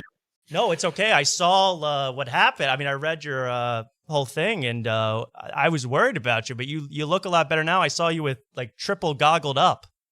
What happened exactly? Oh, it's just autoimmune stuff that sprung up on me. I've my T cells are attacking my body, and Really? attacking my eye, attacking my. It's been hard to walk. It's been hard to see. That's terrible. You Didn't that gentlemen look good. You guys don't Thank look like you have any health problems at all. How old are you guys? Mark? I honestly, I'm 28. Thank you. I can play anywhere between 13 and 40. I mean, that's what I'm telling people now. But no, You guys run a great show, by the way, from the clips I've seen. You guys run a great show. Oh, I appreciate that. Thank you very much. And but you're feeling better now? Is that you're pretty good now, right? Health wise? Yeah. I just I apologize if I sound too quiet sometimes, by the way. I'm gonna turn my gain up because Oh, I you just sound put okay. I think you're loud enough. Okay, cool. I read to my kids. I put them down in the other room so that and then I snuck in here. So I read to them, put them to sleep, came in here. It's show business. That's show business. I know. My kids are in a bubble somewhere in the other room. They too. Don't worry about it. But I'm glad, I remember that happened to Leon in Resident Evil. His T cells got attacked too, but he's okay now. Yeah. So good. We have you all better. We're glad you're here. Now you're in LA, right? Yeah, that's right. Yeah. I saw today, I mean, besides there was like 2,700 No Kings protest around the country, which I think was that was about 5,000 protesters, 27. But they had, they shut down the 5 freeway, right? Because of artillery fire. Did you see this?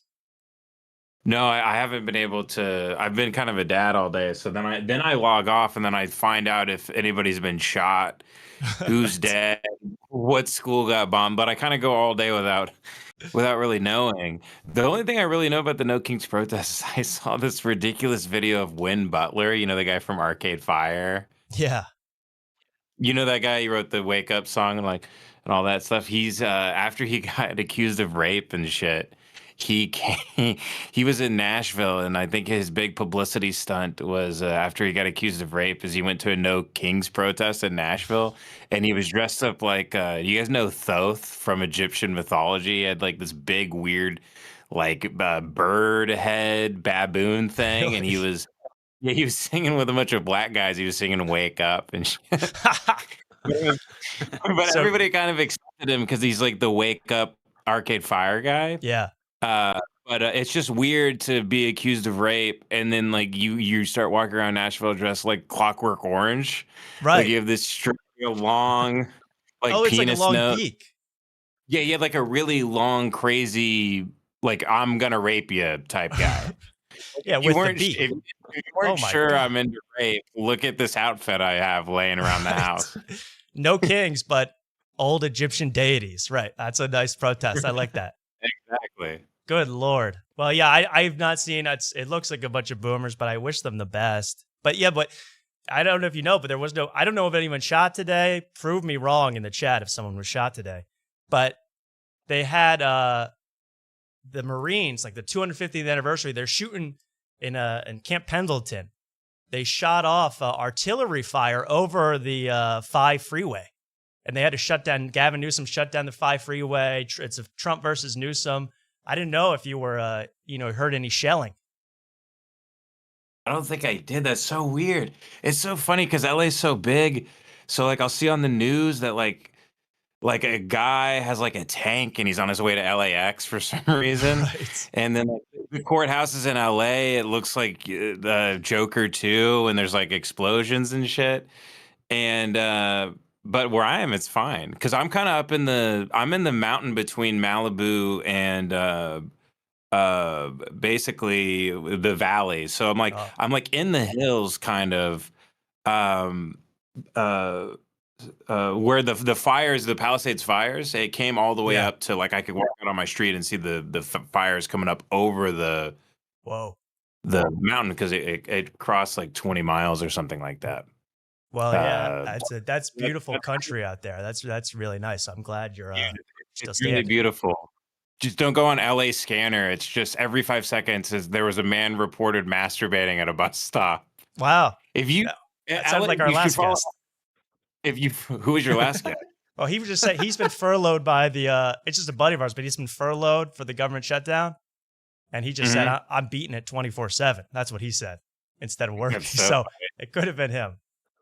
If you go on the police scanner for LA, you think it'd be like gang warfare and stuff. It's just guys jacking off, which at this point, just let them. Who gives a shit?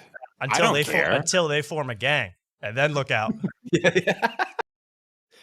That's a tough Dude, man. you couldn't even be a flasher nowadays because everyone's looking at their phone. I'm not trying to do like boomer comedy. Like you couldn't run up to a woman and show them your penis. Everybody I see is on their phone. I don't care. Be on your phone. Why not be on your phone? It's way better. Yeah. But I mean, if people are masturbating, I don't notice. I don't know who's noticing. I think they're the perverts for noticing that guys are even masturbating. That's true. I think. Why are you looking? Why are you looking? Right? Why Guys, are you we're doing staring? comedy bits on the show. That guy's trying to experience a beautiful moment with himself, and you're prying. It's like breastfeeding. Exactly. No, Yeah. can you guys hate comedy podcasts, right? You guys hate comedy. You're like an anti type of show, right? Yeah, I would say that's a good way to put it. I mean, we might be hating podcasts. Yeah. Come on, let's talk Jeff Dye. Who are we gonna talk? Let's talk Jeff Dye. Well, Jeff Dye, former guest on this show. We loved Jeff. Wait, are you serious? Yeah, Jeff Dye called. That's how we really made our bones in this business. Jeff Dye got furious at us for our coverage. It's on YouTube now, everybody. Jeff Dye versus us. And So he called in because he was mad about what you were saying about him? Yeah, we released a video. It's a long story, but we released a video about him doing rallies for Trump. He got mad. He asked to call in. We called in and made a big stink on the internet. We've been blasted all over the place, but we meant things up, but he's not a big fan of us anymore. I don't know, because I went and saw him. Well, I saw him live, and he gave me a hug. So I think I don't know. Let's be honest, Mark, he didn't remember you. He has no idea. Yeah, well, so I guess we don't, leave that lasting of an impression. Jeff Dye is our big. We have a magic Jeff Dye ball on the show. We have a lot of different things. So, you want to hear from the magic Jeff Dye ball, Ben? Yeah, let's hear from it. Just ask a question, and I'll shake it for you. Okay. What do you mean, like a yes or no, like a question you would ask a magic 8-ball, a yes or no question. Okay. Am I going to be a millionaire by the end of the year? Okay, here we go. It's so interesting how many people feel the urge to comment on a cowboy hat. Oh, okay. Yeah, he's not always on the money there, but yeah, I like that. We love Jeff Dye. Yeah, Jeff Dye's one of the people let's get to it. If you want to talk crap, we can absolutely do that all night. I mean, what do you think about, I'm sure you've talked about, I saw you talk a little bit on your show, the Ben Avery Presents this show, but this whole Saudi thing, which is still going, I mean, people are still coping over this. The comedians that went to this day, they're still coping about it. We just discovered today that we might be drunk. You know that show? I'm every time I go over to record with Devin Costa, one of the guys I do Lemon Party with, amongst usually when I go over there, he's watching We Might Be Drunk. That's where we would get along. He's amazed by how kind of worthless the conversation is. He can't look away. Yeah, that's what we're really pointing at. They are old New Yorkers who don't drink anymore, and they just kind of sit around. But the thing is, we've discovered today. It's amazing. They're comics. They don't say anything. They're like, you go to the airport. There's a lot of people there. A lot of people go to the airport. What are you talking about? Are you okay? I was in first class. Well, I mean, yeah, Mark, go ahead. Sam Morril admitted last episode he turned around and yelled at a child. So that was, they're yelling at babies on planes. I mean, it's absolutely outrageous. But yeah, we realized today they did an episode. The last episode with the Whitney Cummings. And they were coping over the Saudi stuff. They were saying, "Hey, it's all bots, and no one actually cares, and no one has morals because we don't have morals." And that part got cut out of the episode after it was released. Cut. That was now a choppy cut from talking about one thing to another. They cut out Saudi, so they're still coping over this, and they don't really know how to handle it. I mean, what do you think about this whole Saudi thing, the comedy fest, and how it's going is one thing, because I know comedians are shameless, but the way they're trying to get over it, I think it's outrageous. What do you think? I mean, I didn't know they were all opportunists. Right. They actually don't, none of them believe in anything at all. They'll just say whatever they have to say to be the most popular guy in the room that makes the most money. Yeah. But the whole thing is, for 5 years now, has been this flag waving, freedom fighting, free speech. So some of them try to go with that, and I want to point out to everybody who, this is what people say now. They go, Ben's moral fagging right now because I'm just saying, I have these are my beliefs. I have some sort of moral compass, right? You must be gay. I like to think I have integrity, right? But people say that's called moral fagging now. Mm-hmm. But their whole thing, dude. This is what I want to point out. The Riyadh thing. There's been a Saudi Arabian comedy festival going on. This isn't the first year. This is the first time that the royals are putting it on and paying people millions of dollars to come. Now they go over there. All of a sudden, Bill Burr and everybody. No, this is for freedom. We're laying across the barbed wire so that other people can walk across to safety. As if Mohammed bin Salman is watching these like watching Jessica Kirsten talk about Grindr or whatever the fuck. And like he's thinking like, wow, I shouldn't have slaves. Wow, that's amazing. Right. I don't see how the two even correlate. And like now when I listen to Monday Morning Podcast and I hear Burr talk about it, I'm like, are you retarded? Right. Like, I thought you were a guy that was capable of like being like pretty damn consistent actually. And finding an angle on something. Now when I listen to him talk, he's like, oh, you have freedom. He's like, there's a Starbucks. I'm like, what the fuck are you talking? Like now I'm like, I want to go back and re-listen to his show and see if I just had the wool pulled over my eyes. The whole time. It actually is very embarrassing for me. It makes me feel really, really stupid. Really, really dumb. I'm really mad about it. I'm mad at myself though. Right. I know exactly what you mean. You're like, I thought some of these guys had a backbone, right? I thought some of them cared. I thought some of them actually cared and they don't. And that's because you used to be able to say, well, oh yeah, 99% or whatever, but the 1%, and then it's like, no, the other 1% too. I will point out, David Tell said no. Who's that? Oh. David Tell said no. David Tell said no. Apparently Shane Gillis said no. Yeah. Some people had it, but as we were talking about, Shane Gillis could make that in a weekend in Buffalo, but still, say no. But I'm not saying that's good for him. And you're making a good point. Like there's been a comedy club in Saudi Arabia in Riyadh for years. Yeah. No one's ever gone there. Yeah. If it was all about free speech and equality, they could have gone. Yeah. Why haven't they gone?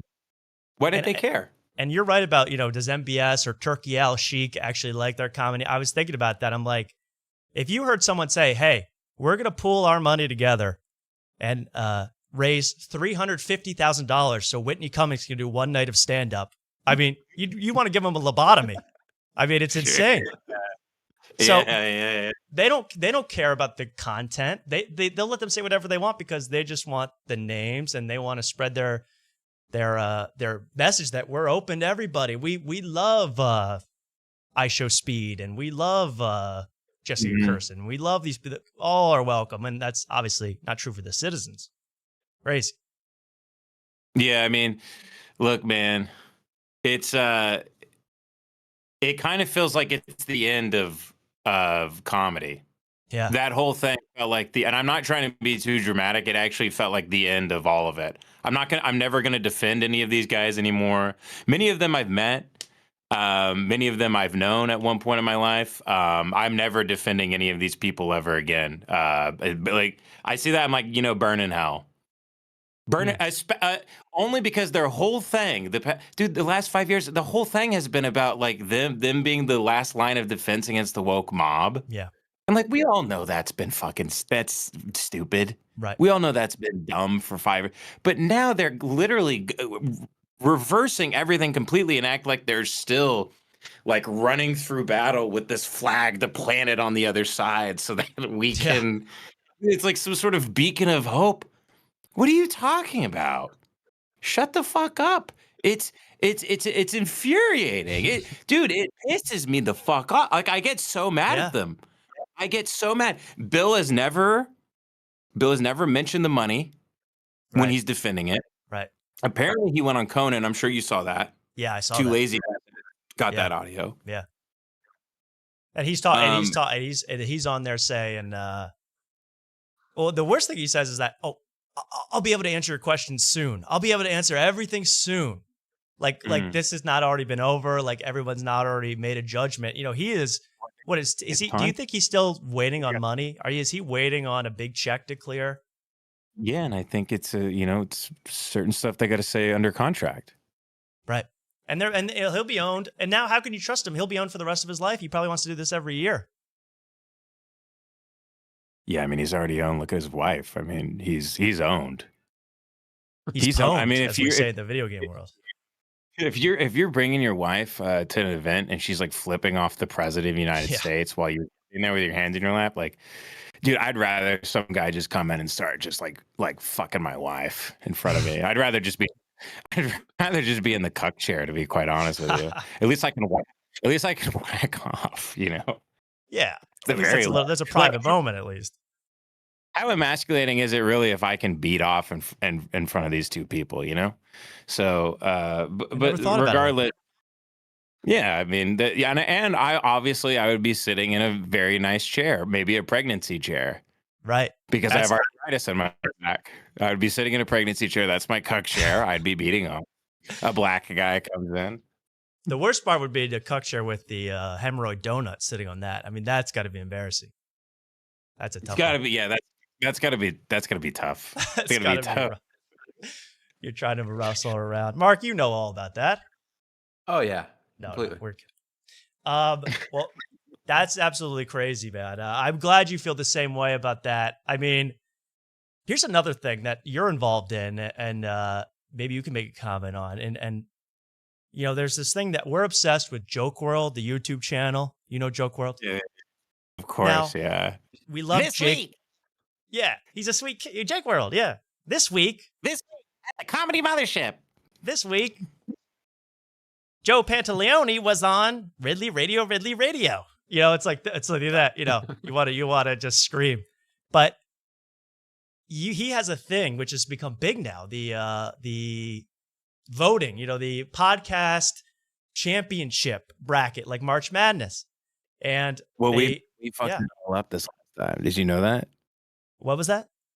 Did you know, like, we fucked it all up for him? I was going to ask, because I remember hearing about that. I don't know the details. Please tell me. I'm fascinated. I love Jake World.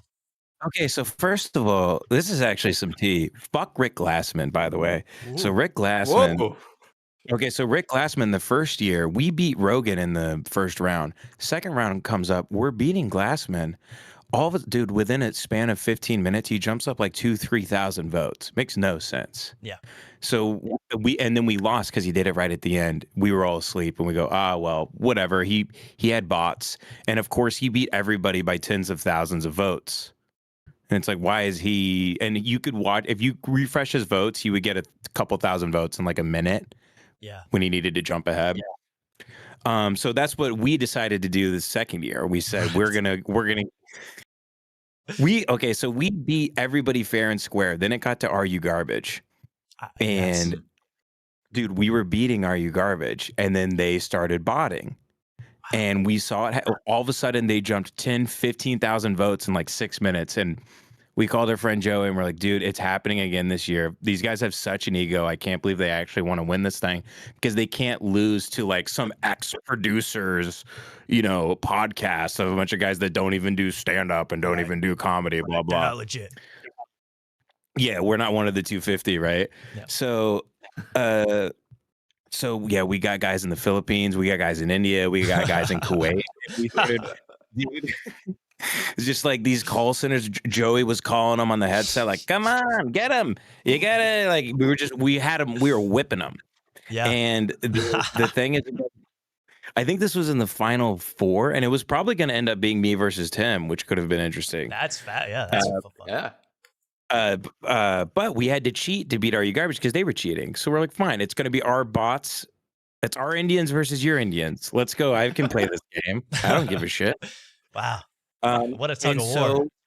Dude, so they would jump like 40,000 votes, and then we would jump like 50. By the way, there's maybe a couple thousand people participating in this whole thing on Joke World's website. Yeah. Yeah.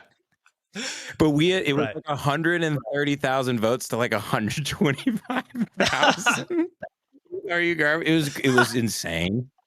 And then Joke World had to pull the thing down and announce that there had been clearly there had been like cheating. And he had to nix the whole thing, and I felt bad about it. I messaged him, but I mean, fuck them, dude. Yeah. Fuck Are You Garbage for that, and fuck Rick Glassman. Fuck both of them for that. So you're not even saying it's an honor to be nominated. You're now saying F Joke World. No, I love Jake, and I hope he puts us in it next year too. And we promise not to use bots unless the other people use bots. Right. Because like I said, these people, we already have exposed these people. They're opportunists. Yeah. They don't.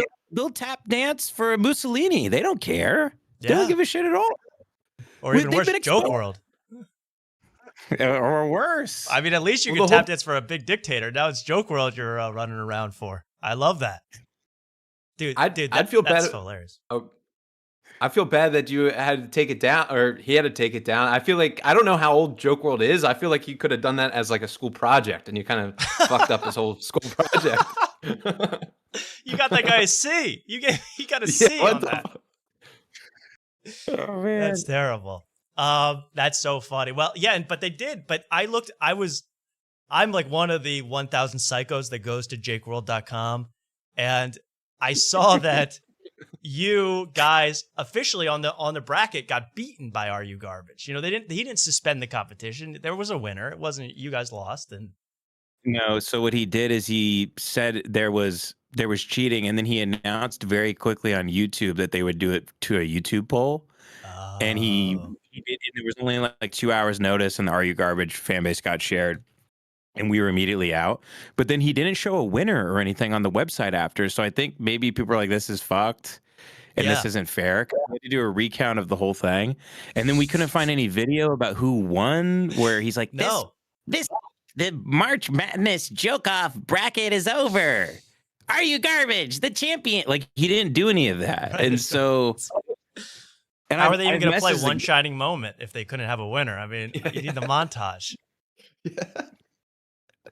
That's crazy, man. Well, I will vote for you guys this year, and every Indian guy I know, I'm asking too. We wasted so much money on it too. How much did you spend on rigging that election? I think we spent like $600 on bots. Because that's not bad. That's worth awesome. it, I think. On Indians, yeah. And it was hilarious. Just the deeper we went into it, calling the Indians and getting them to keep voting for us. Is because there was like a whole factory of them apparently, like they were in Kuwait, India, they were in the Philippines. We had guys all over. They're all white supremacists, but none of them are white. And they love voting for us. Yeah, and it just kept making us laugh harder and harder that we were cheating at the joke, the Jake from joke. we kept buying Indians. That's amazing. Did Jake from Joke World ever respond and say, "Hey, we got safeguards in place for next year. We're preventing fraud. There'll be ballot counters." I mean, they need to have some sort of Dominion system, I think, where you have to verify your address and like go in person. But I think I messaged Jake and I was like, "Hey, we're just goofing. We're just having I don't know if he thought it was that funny." No, the comedy's very Joke World serious. Doesn't understand a joke. What's like, dude? We copped to the bots thing, and obviously, it's hilarious. Are You Garbage? But we're the little, so fuck us. We're the little guy, right? You know, fuck the little guy. These guys are institutions, you know, because this week they had Steve-O on. Oh my God, you got to cover that. Steve-O did a podcast. Oh wow, Chris Pontius next week. Breaking news. That's amazing, man. Well. Crossover episode forever, yeah. Where do you think the worst comics spawned from? Is it Los Angeles, New York, Austin? Where's the pit? Man, yeah, that's interesting. This is very funny. I would actually say the opposite of probably what everyone would say. I would say it's actually New York is the worst. Ooh. Because why? Yeah, because it's like this. It's like no one has to be funny out of some sort of necessity, and you don't. I've hung out with those people. They're not funny in an improvisational way, the way you're funny with your friends or hanging out like at the lunch table. They're all like, they view jokes as math. Yeah. And I'm like, well, why don't you just go work at like, why don't you just go do that? Like, why don't you go be an accountant if you want to add things? Like, if I do 2 + 2 equals this, but if I do 3 times 2, then blah blah blah. We got Charlie Kirk plus Yeah. Right. Or they sit around and they go, I'm trying to think of a joke about like pencils. And you Oh, go, God. why? Kill yourself. Why are you laying around thinking like, I'm trying to Trying to I come up don't with a like bit. that. Especially the edgy stuff where like some of those comics will sit around and they'll be like, I'm trying to think of a bit about like a school shooting. I'm like, well, why are you thinking about that? Like, do you not just have funny thoughts? Do you not just have funny observations? Are you not just like, you should just wait for this stuff to come from some sort of inspiration? But these people sit around and they make like math problems for themselves all day to solve. And then they tell the joke 40,000 times and then they just keep moving words around. There's nothing funny about that to me. I'm so with you. There's whole documentaries about comedians from the stage to the page to the rage. I mean, it makes you want to puke. I know, and none of these guys are like. Then you meet them and they're not funny at all. Has that been true in your opinion? New York comedians are specifically not that funny when just hanging out. No, I mean, honestly, none of them are funny hanging out almost ever. Only usually the unsuccessful ones are funny hanging out because they're the type of people that they'll speak honestly, they'll sabotage their career, they'll fuck everything up because that's always the funny thing. Like, what's the funny thing is that you get the big opportunity and you get too drunk and you tell the guy to go fuck himself or that he sucks ass and then you don't get the job. That's the funny thing. Right. It's never funny to be like, hey, once upon a time, I kicked ass, I ruled, I won, and I made a bunch of money. Nothing funny about that, ever. There's nothing funny about winning. There's nothing funny about being successful. It's never how funny movies go. It's so never true. How the you want to hear a comic sit around and talk about a time they fucked up their whole life really badly. Yeah. That's the funny shit. That's the interesting. Yeah, Norm Macdonald telling 20 stories about how he lost all his money and screwed this job and get fired. That's a comedian. That's a guy you can look up to. Yeah, yeah, and it's just interesting. So where a guy is incapable of being anyone other than himself, that's a funny guy. So, but those people, they usually kill themselves. They die. They like OD and like they might, it's usually a fluke when they have any sort of success.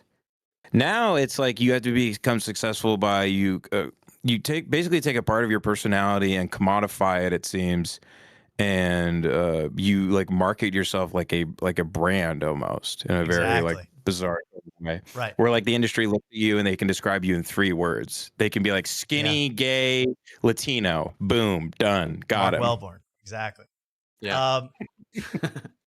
Did you you know what I've seen, and we're gonna call out some guys here as I normally do. The number one, I feel the chameleon, the guy that fits in New Yorker is Andrew Schulz. He's one of those. He's on top of that, man. He's on top of I'm a brand. I can attach myself to anything. Saudi, I can attach myself to MBS in 5 seconds and be doing jokes about Oman and Yemen in half a minute. No problem. I mean, do you know Felix Peterman from Chapo? He had Felix had a really funny joke on his show where he said where Andrew Schulz goes, I didn't vote for any of this, and he goes, yes you did, Andrew.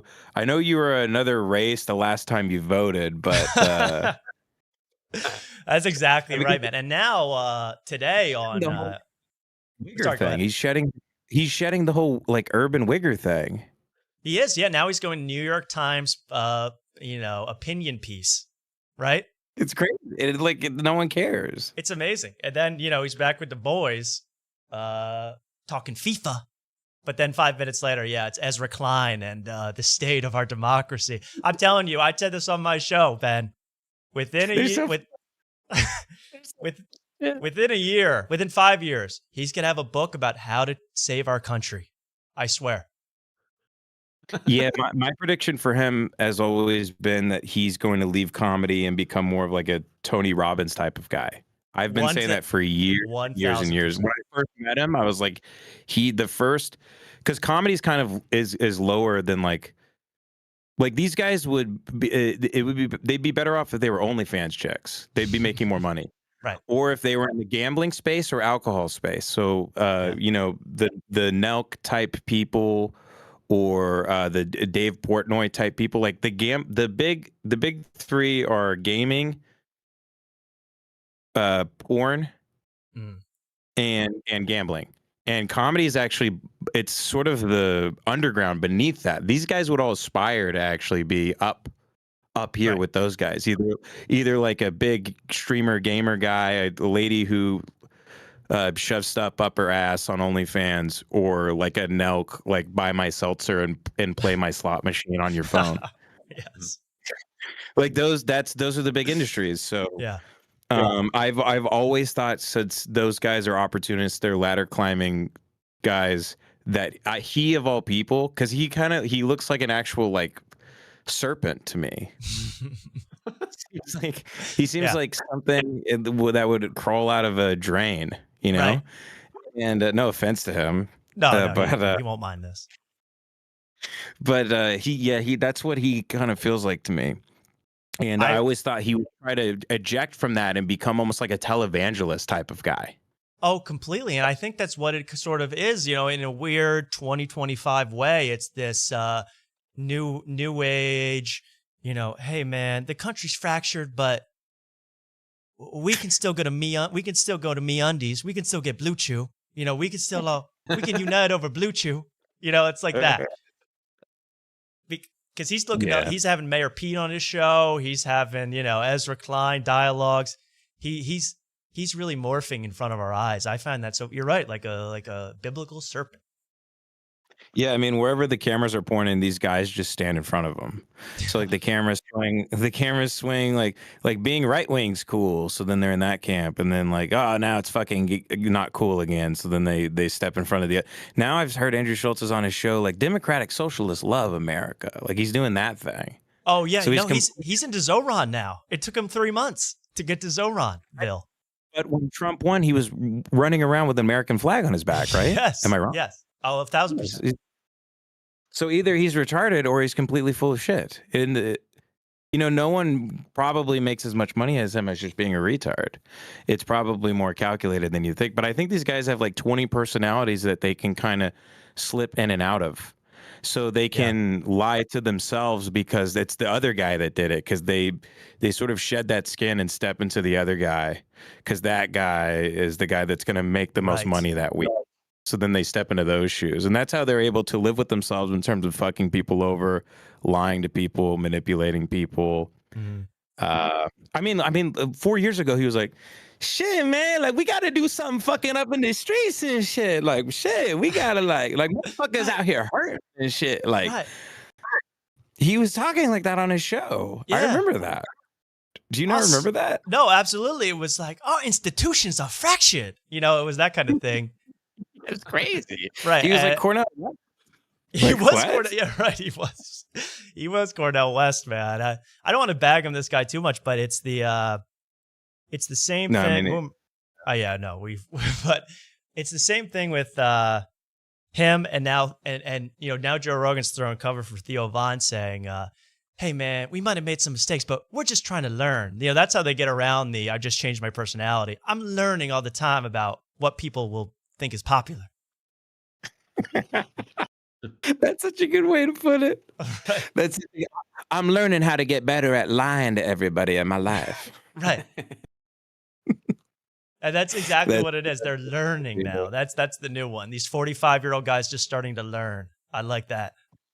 It kind of feels like they chained themselves to this big ship they never thought would sink, and now it's sinking in front of us, and they're trying to cut the chains and swim to shore. And we're like, oh, look, are they going to make it? Are they going to make it? And it's like, yeah, they always make it somehow. Yeah, I mean, like a rat on a ship. You know, you gotta make it. You're gonna make it. I'm so with you with that, because it's because now, even today, now Schulz is going, well, you know, he's going, well, you know, I want Zoran because Zoran's for the people, and that's what we need. And then down today, he's going, well, we deserve some credit for having Trump on, and he led the Middle East peace, yo. You know, so now He doesn't know which way to turn. That's what I'm so entertained by. That's so funny. Yeah. Yeah. They're just putting on a new mask every 60 seconds. Being like, do you like me like this? Do you like me like that? Do you like me like this? And that's why they like to switch every week too, where they believe one thing one week, they believe another thing the next week. It's just so they can kind of, because all those people they want all those people to buy tickets and see them live. So they don't care what they say as long as it just makes you smile. Right. 100%. What do you think about what people? What's that? I'm sorry. Being funny is an afterthought for these people. Yeah. They think like what would do well in the algorithm first, and then they think, what would sell tickets, and then what would people not be upset with, so that they watch the next episode and buy tickets and stuff. So. Being funny is like the 50th thing they think about. I mean, Andrew Schultz's live shows, they fire like t-shirt cannons and 50 Cent comes out and they sing sing in the club and all his like 9 slaves come out and they all do karaoke and shit. You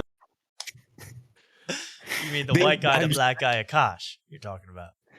I think at his New York show or something, like they came out and they sang "When You're in New York." No.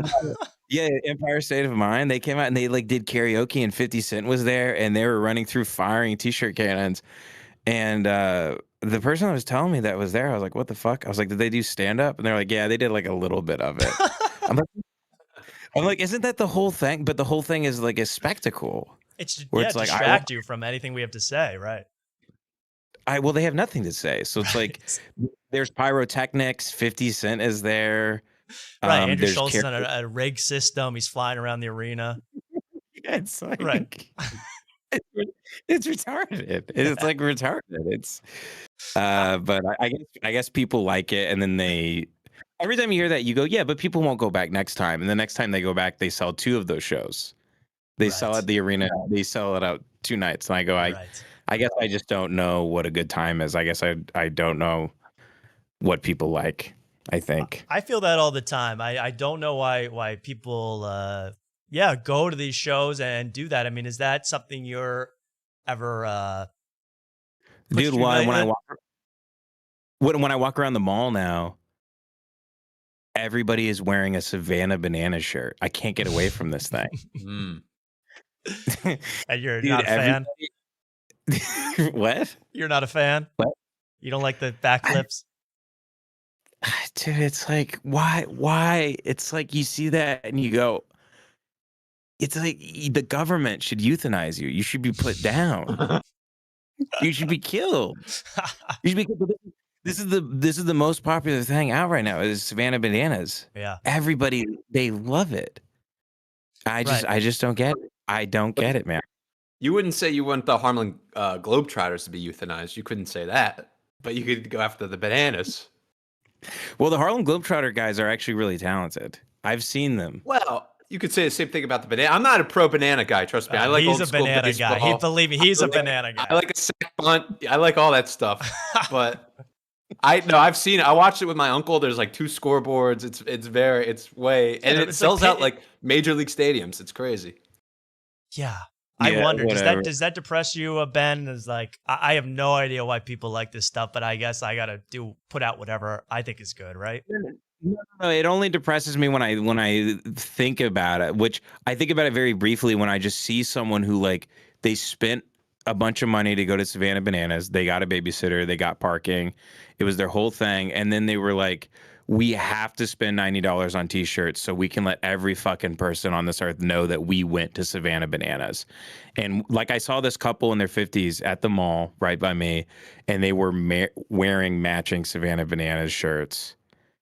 And they were talking to some like Persian guy in one of the cell phone kiosk booths. No. And he was trying to sell them this thing where it takes a picture of your eye up close and then it puts it on a plate. So your plate looks like an iris. And I'm like, I just want to pull out a gun and shoot both of them in the back of the head.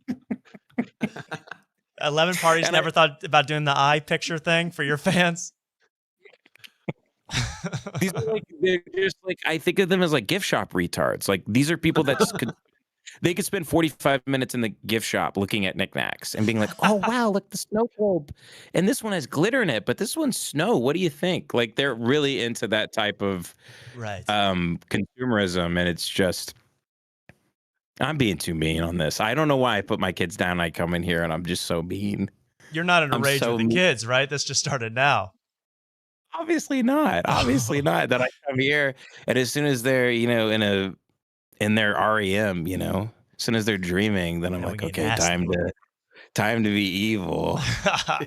Well, I personally love it. Hey, be evil after tonight. Sorry, you were gonna ask me a question though. I'm bad at doing the Zoom stuff because I feel like I cut people off. So I feel like you guys haven't got to speak at all on your own show. So please, no. Please talk. We love to hear you talk, and that's I have that same exact problem. Every time when we talked to Jeff Dye, they said, "Shut the hell up. We want to hear Dye more." And so I really don't know what people want. Obviously. No, I don't even remember. But you have. Let me see. More things just in the news because I'm really curious on your take. Have you seen, and this is kind of goes back to the phonies in the world and all of that and chameleons, Hassan Piker and his dog. Are you up to date on this controversy? I haven't seen the clip, but I mean, I've never had any respect for that guy because, like, if you're fighting with a retarded guy on the internet all day, which is, Ethan Klein, then you're probably a retard too.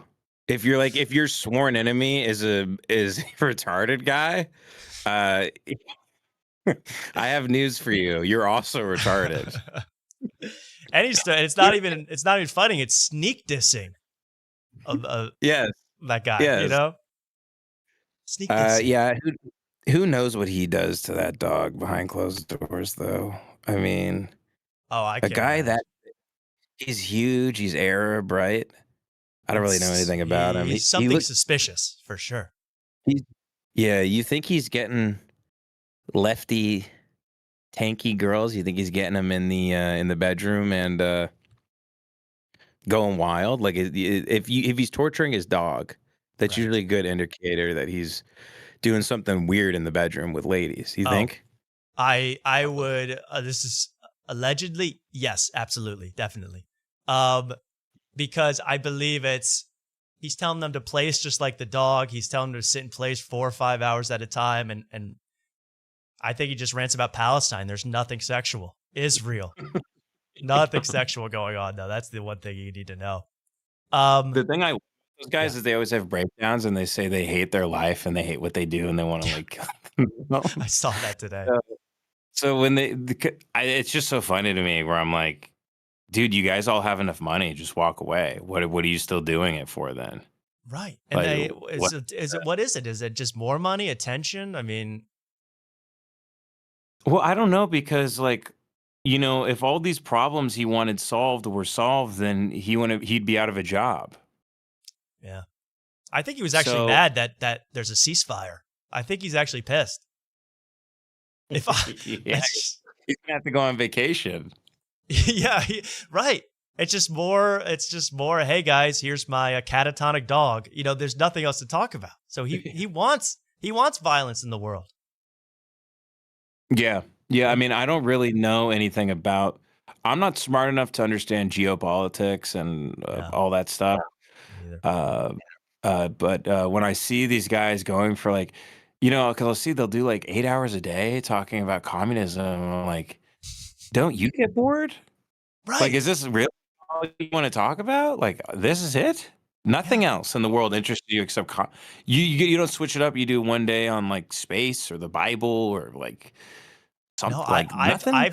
I've skimmed through Hassan streams. It's 7 hours a day, 7 days a week, 6.5 hours on Palestine, 30 minutes of Splatoon 2 on the Switch. I mean, it's a really psycho stuff. I mean, you got to be deranged. You have to be completely deranged. I think it's also really bad for your mental health to see bombings and killings and stuff all day, and it's probably have to have a take on everything. Yeah, what's the take? It's bad. It's yeah, we know. But are you making money pulling up pictures of dead kids in Palestine? Doesn't that feel weird to you, Hassan? That you're look, they blew up another hospital. Anyway, thanks for the super chat. Yeah, so the hospital There's babies falling out the windows as the flames are rising. Oh, another super chat. Thank you guys for signing up. And remember, you can become a member. You know, it's Absolutely. weird. He's making It's- money talking about how these people are fucked and being ethnically cleansed, you know? Right. It's like, hey, it's I've heard 80% of Gaza is destroyed and 80% off subs this month. If you subscribe now, you know, he has no, the moral compass. I mean, the dog and everything. I could go on this guy up for hours, man. Yeah. But yeah. Yeah, it's terrible. Mark, I thought you had a good question, Mark. I did have a question, Ben, and it's related back to Jeff Dye as it always is. But we have a saying on this show that we don't make merch, we make memories. So we had Jeff Dye on. I went and saw his show at the Mothership, got a picture with him, signed his poster, bought his merch. You signed his poster? No, sorry. He signed his own poster, and then we got a picture together. I love you guys. That rules. Yeah. So I was trying to do the same thing. You were coming on. I was going to try to do the same thing with you. I saw your live dates. I saw you had Houston and you had Dallas, but there's no Austin. Why? What gives? What's with the Austin thing? Oh, I think me and my friend Joey were going to do a live play in Austin. Oh, really? So I was going to be announced. We had to cancel all of our tour dates because I kept going to the hospital. What was this play about? It's about the play is me and my friend Joey we're Austin private detectives, and we're trying to figure out who keeps dumping these bodies in the creek. And obviously it turns out to be it's this whole sexual jealousy thing between Tony Hinchcliffe and Joe Rogan, and they're both gay guys. And they're like Joe is jealous of the guys that Tony is, because Tony can take 3 or 4 guys at a time. Wow. Joe is in a jealous rage over it and is killing all the lovers of Tony and dumping them in the lake, in the river, of course, after butt fucking them and filling them with cum. So they'll sink. You know, if you put enough cum in a corpse, it'll sink to the bottom. So I'm not trying to get you kicked off YouTube, but yeah, no. I'll take your word for it. We had a TV behind us where we're in the police station, and then like Rogan hacks it, and then he starts talking to us through it, and we had a whole PowerPoint prepared where people in our Discord photoshopped like Tony Hinchcliffe doing goatsy, like pulling his asshole apart. Oh my god! And, like, and Tony getting Eiffel Towered by guys and like drinking jizz and stuff. Where he's like, "Exhibit A, look here," and us just being shocked, uncovering the evidence at the killer. So would that have been performed in the Little Boy or the Fat Man room? Which one?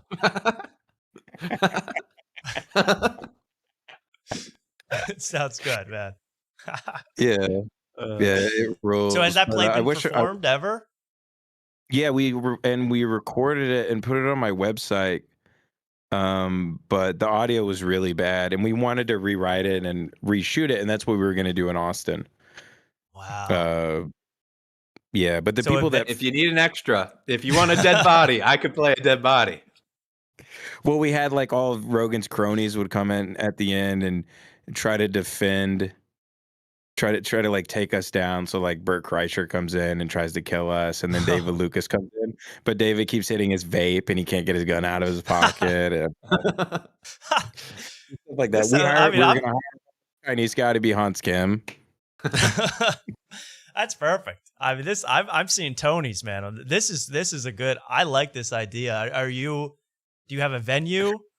Well, we were going to rewrite it and make it an hour. Yeah, the Velveeta room I've performed at before, and I love that room. Yeah. It's right across from the Mothership. And also, we sold out Brian Redband's club, which is like a shithole. No offense to Brian. Sunset Strip, right, or whatever. Yeah. They were like, "This is Brian Redband's club," and I was like, "No shit." I'm like, Brian Redband's been on this stage. You're telling me? You're telling? Like, where's the plaque on the floor? I love it. But the fucking lights didn't work. It was like retarded. Where they're like, it was just like one of those where you get there, they're like, "Yeah, the spotlight doesn't work." You're like, "Well, it might be an issue." It's like, but it's also like $10. Whatever. God bless Brian Redband. Yeah, we like. Thanks for having the podcast there. That was fun. No, I love Brian. He's amazing. He's the Forrest Gump of podcasting. He's been everywhere and he's retarded. Well, that'll be on his gravestone. I love that, man. That's nice. My next my next move is to get on Kiltony and kiss Brian Redbrand's ass as being the best co-host ever. And don't even mention I'm aspiring Tony. to be that. Right. And He's Tony gets all pissed off. He's so much better than Tony on the show. Yes. Yeah. Definitely. Better sense of everything. Now, I also want to say everybody. Oh, sorry. Go ahead, Ben. Sorry. Well, I was going to say, are you in Austin? Yeah. That's why I was trying to get to be I would love to be a dead body in that play. That's hilarious. Of course, yeah. Yeah, I wonder. But first of all, I wanted to say, everybody, I think Joey Avery, is that his name? No. The comic? Yeah, your friend Joey. Joey.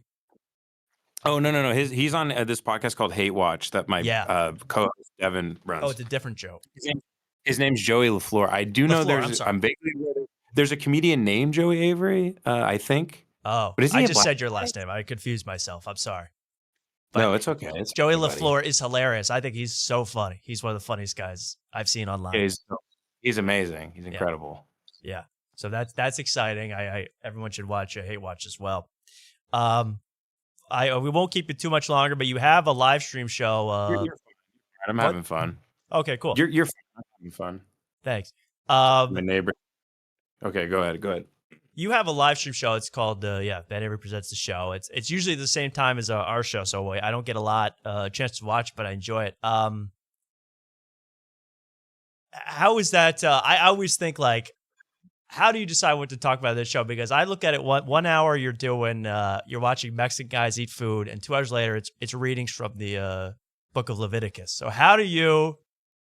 And by the way, I want to say that show is what live streaming should be, because you're just a guy with a whiteboard going nuts. I think it's awesome. But thanks, man. I try to do 6 hours every week too, but I try to prepare it for like 4 or 5 hours.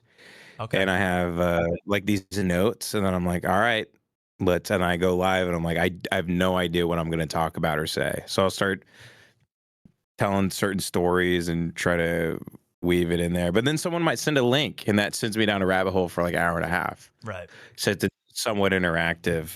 But I just try to heavily improvise it.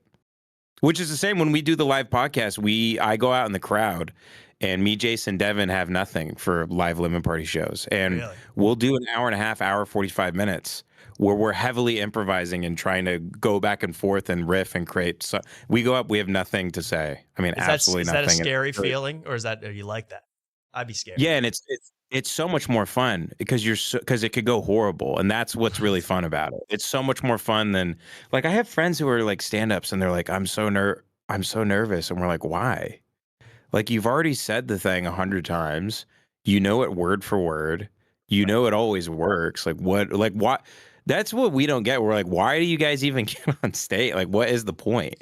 Yeah, just put a PowerPoint up, right? Stand-up only makes sense to me if you want to get pussy. That's the only reason. If someone was like, I do this to get laid, I'm like, that makes sense, because you go up, you do the bar trick. Women think you're amazing. I mean, trolls open for Bert Kreischer and get just slayed. They're in a room like Caligula with just lined up tins out the door, just coming in, sucking and fucking them. And these guys look like Nosferatu. They look horrible. But it doesn't matter, because a drunk 10 is at the Bert Kreischer show, and she goes, oh my God, that guy, he's king, because he has the crown, and he's on the throne, and he must be super famous, and he probably knows Tom Cruise. That's how retarded people are. Right. Because they're in Des Moines or something. So then that guy gets to have sex with the hottest woman he's ever seen in his life. And like, why wouldn't you do that if you were an ugly, untalented, skillless, troll? If you had scales on your legs and stuff, like, why wouldn't you do that? I'm kind of with you at this point. I think that it's it is kind of it is a tactic. That's the art form now. It's how can I have a little, smug sounding at the end of my voice, like I want to bang you at the end of my joke, and you get turned on by that, and you come over, and we got a comedy condo with your name on it, you know? I mean, it's very upsetting to people because they go like you see Reddit posts all the time and like people and like where you're like, Jeff Dye's a fucking loser. He's a fucking loser. But I guarantee you, if you like went to a show of his, afterwards he'd be walking out with like the hottest women you've ever seen, and he'd be going home with them. I see that on. I stalk his Instagram stories. That's the truth. Yeah, and then you'd pull out your phone and go on a thing and be like, he's a fucking huge loser. Oh, and yeah. Like, well, but in terms of what he wants, you know, that's what he's into. Which is praise to him for that. Well, he's actually, I think he froze in the bottom left, but I think he's into Jesus now. I don't know if you guys have been following that. He posts Bible shit. Yeah, he's sober. He's into Jesus, and I guess that's a good route for him. I think it's working out quite well, and he's getting quite MAGA online too, which is helping him out too. I think, you know, guys go. I love how those guys are always so late to the party with all of it. It was very late. You're right. And you know, I knew he's in trouble because he's using the word thugs now. I'm like, you're getting close, man. You're getting close to the edge. But you think he's getting to like Ant and Gavin territory?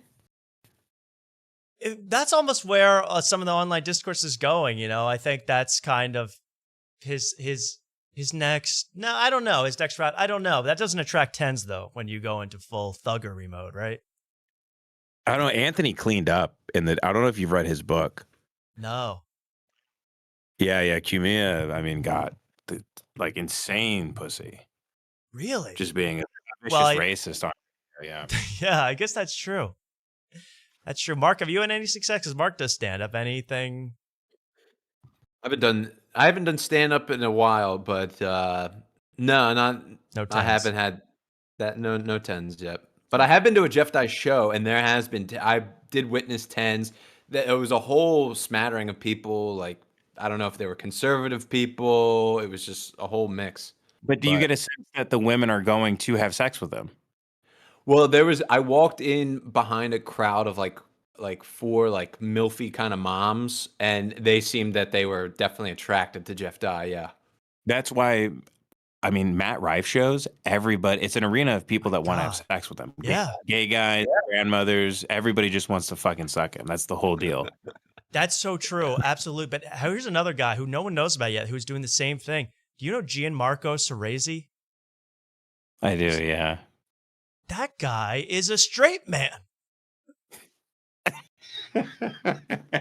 Have you ever seen anything in your life? I mean, I'm gonna have him a little on and talk about him later in the show, but he is wearing short shorts on stage. He's gallivanting around. He's doing shows on Fire Island, almost completely nude. To be eye candy. I was shocked at that. I didn't know people were that going to those lengths. Gay bait. Yeah, I mean, he always struck me as a straight guy, but perhaps he's gay. Who's to say, really? I mean, he says one thing, you know, God says another. But I think he is straight. He talks about his girlfriend, but then he goes, now look at my thighs. You know, I think it's a way to get people watching him. It's same with Hassan, same with all these people. It is. They aspire to OnlyFans. They aspire to that. Yeah, I mean, again, it would be a step up. I would be more respectable. I mean, being a porn star is like hard. It's tough. It's not easy. It's very vulnerable too, and it's more of an art form. By the way, I want to point out that Islam does not allow for any sort of secular art, which means that they don't view stand-up comedy as an art form. They just view it as talking. Guys talking. Yeah, I absolutely think so. What do you think? An art, like a song or a painting or anything. They go, no, this is just fucking. This is stupid. It's nonsense no to them. For it. Yeah. Go on. No, I would just think to go back to Saudi for a second, and your the show you used to produce on the Tim Dillon show, he got removed obviously from the festival for things he said about Saudi Arabia. It's calling it, making jokes about them having slaves and stuff. So that proves to me, first of all, that there were incredible obvious limits on what you could say and not when you were over there, right? I mean, these guys are lying about that. Yeah, I don't think you were allowed to talk about their religion. Yeah. Or maybe religion in general. I'm not really sure. I didn't see. I think you know that lady Atsuko Osaka or something. Japanese chick. Yeah, she has this thing where she like there's this video of like her grandmother's like dying in a hospital and she's like twerking her big ass like over her dead grandma. It's like one of the craziest things I've ever seen. But anyway, send me the link. Anything to go viral. Yeah. So she doesn't have a big. I saw her live once and she dropped in at the Comedy Store and I was standing in the back and then she goes up and she had the guy in the, you know that song Baby Shark? Yeah. She had a baby shark do do do do, and it went do do do do do do do do. Ooh, like a dubstep. And then she turned around and she just shook her her big Japanese ass for like 5 minutes, and there was her clothes, and people were like, you know, what's the weirdest thing is that people were laughing. I was looking around, I couldn't believe everybody had a big rictus across their face. They couldn't be happier. They couldn't be happier. I'm so glad you told me that because I thought she was like an intellectual. I didn't know there was sexy red style antics twerking in the hospital bed. That is one of those things when you see like a stand up and they go up there and they just start dancing. You're like, I don't know what this is anymore. Right. I have no idea what this is. Yeah, it's becoming there's a lot of desperation for attention out there. I guess it's a crowded marketplace. What are you gonna do? But she posted some sort of rules, I think, and then she turned it down or some shit. I have no idea. Yeah. I have no idea. But I didn't look into it too much. I just knew they weren't allowed to talk about their religion. They weren't allowed to. I think they weren't allowed to make fun of the royals. Yes, pretty sure. Right. Those were the two things. Right. Which means all their policies, all their history. You know, that's a big blanket. And Andrew Schulz saying, I could say whatever I want. I mean, obviously, you can say whatever you want if you then put your hands in the sand afterwards, like Dave Chappelle. You know? Yeah. So what? I said that to Devin and Jace. What is that? I didn't look it up. What is the sand thing? I'm not sure. I really thought it was like, let's see what we can make these losers do. Will they put their hands in sand? Humiliation ritual, like touch our dirt, bitch. Yeah, I think it's like, eat the dirt, man. Eat the worm. Eat the worm. Yeah, that's what it basically was. I don't know. And that sand is probably from outer space and it's very valuable, but I don't know. But the sand disturbed me greatly. That was probably the creepiest thing I've ever seen, where Dave Chappelle slowly raises his ashy hands. I'm like, they are bought and paid for, man. You're right. Like, I can't look at these Bill Burrs and all these people the same. I'm glad you feel the same way. Yeah, and they try to double down. Like Chappelle's like, you can't say it. They'd crucify me for what I'm saying over here. And it's like, what? By the way, in Saudi Arabia, they cut people's heads off and hang them upside down in a public square. That's how they do. Well, they'll crucifixions with a guy's head cut off and then leave it out for 3 days for you to walk by on your way to the bodega or whatever, or on the way to the Starbucks, next to the Chili's, next to the Applebee's, right. next to the crucified headless corpse. Right. There was a guy in a meat hook next to Roy Rogers. Right. That kind of thing. What are you talking about? It's really bad. I guess I want to ask you before we go here. Is there a comedian? Because I love watching these comedians and just watching everything they do. Is there a comedian that you're into now? You're watching, you're seeing everything they do. You know, you're interested in their. What's that? Like a new person? Well, just someone that you've caught on to and you're paying attention to. You think is whatever. Oh. I mean, I'm friends with a lot of guys that I love. Like I love Metzger. Yeah. I love. I'm somewhat friends with Connor O'Malley. I was in a sketch of his. I think he's like the funniest guy. Oh man, he's hilarious. Yeah. A lot. I think he's like the funniest guy like doing it right now. He's hilarious. He's hilarious. Yeah, he's so good. I'm trying to think. I guess I really meant to hate that watch. really fat TikToker died. Who's that? That Steve guy. That he was fuck you.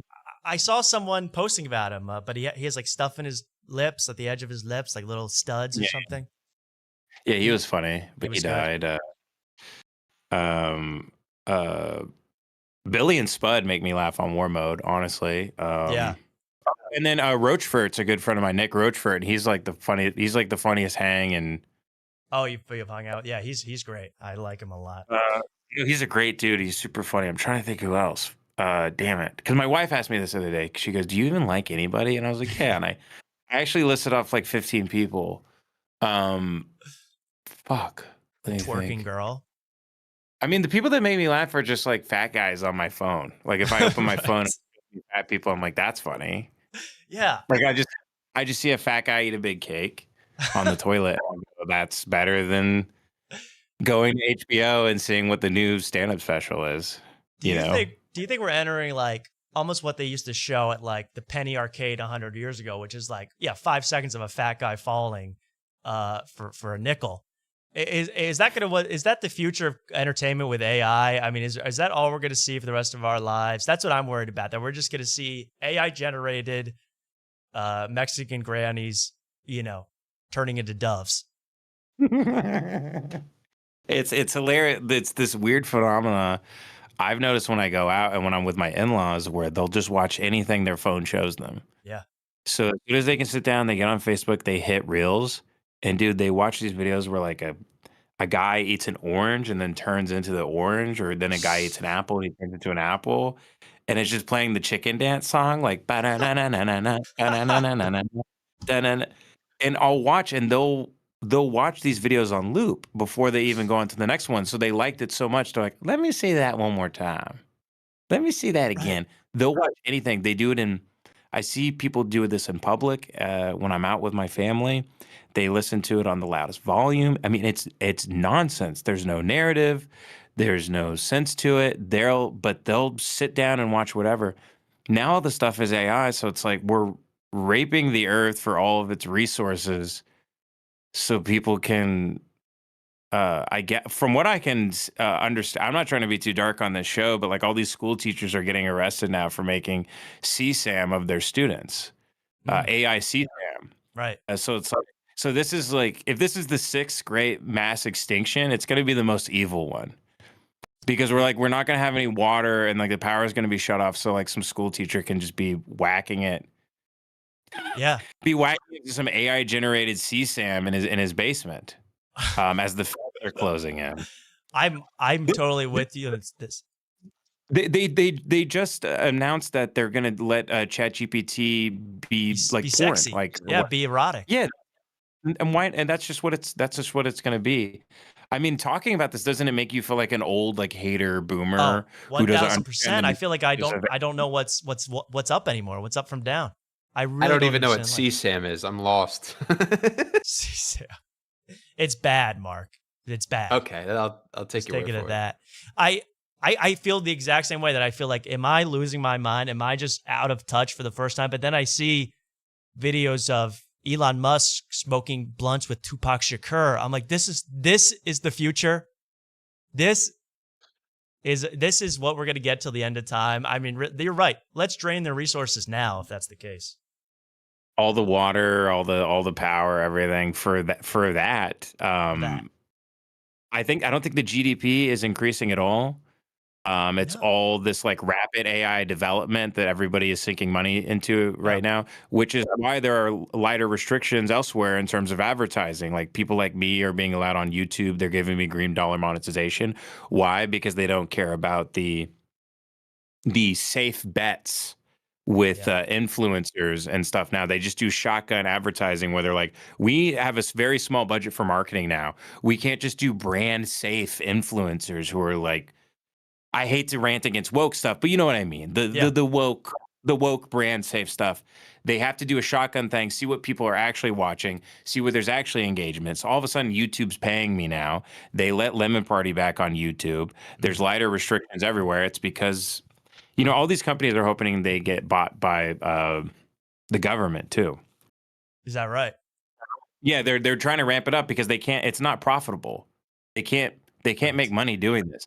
It costs them way too much energy and resources. So they're all trying to ramp it up as fast as possible so then they can sell it off to some sort of like government entity. This is what I'm a retard. This is what from I understand how everything is shifting, but well, yeah, OpenAI, I mean, OpenAI, ChatGPT, yeah, it's now, they've announced within like 3 days of each other, it's going to allow for erotic content, and it's going to sync up with Walmart, so we can suggest you products. So yeah, as you're feeding off, it's like, click here for quick shipping for some lube for your fleshlight. That's what it's going to be. That's the future of the earth. I mean, get ready, folks. Strap in and strap on. Never leave. I think you're preparing us to never leave the government cube.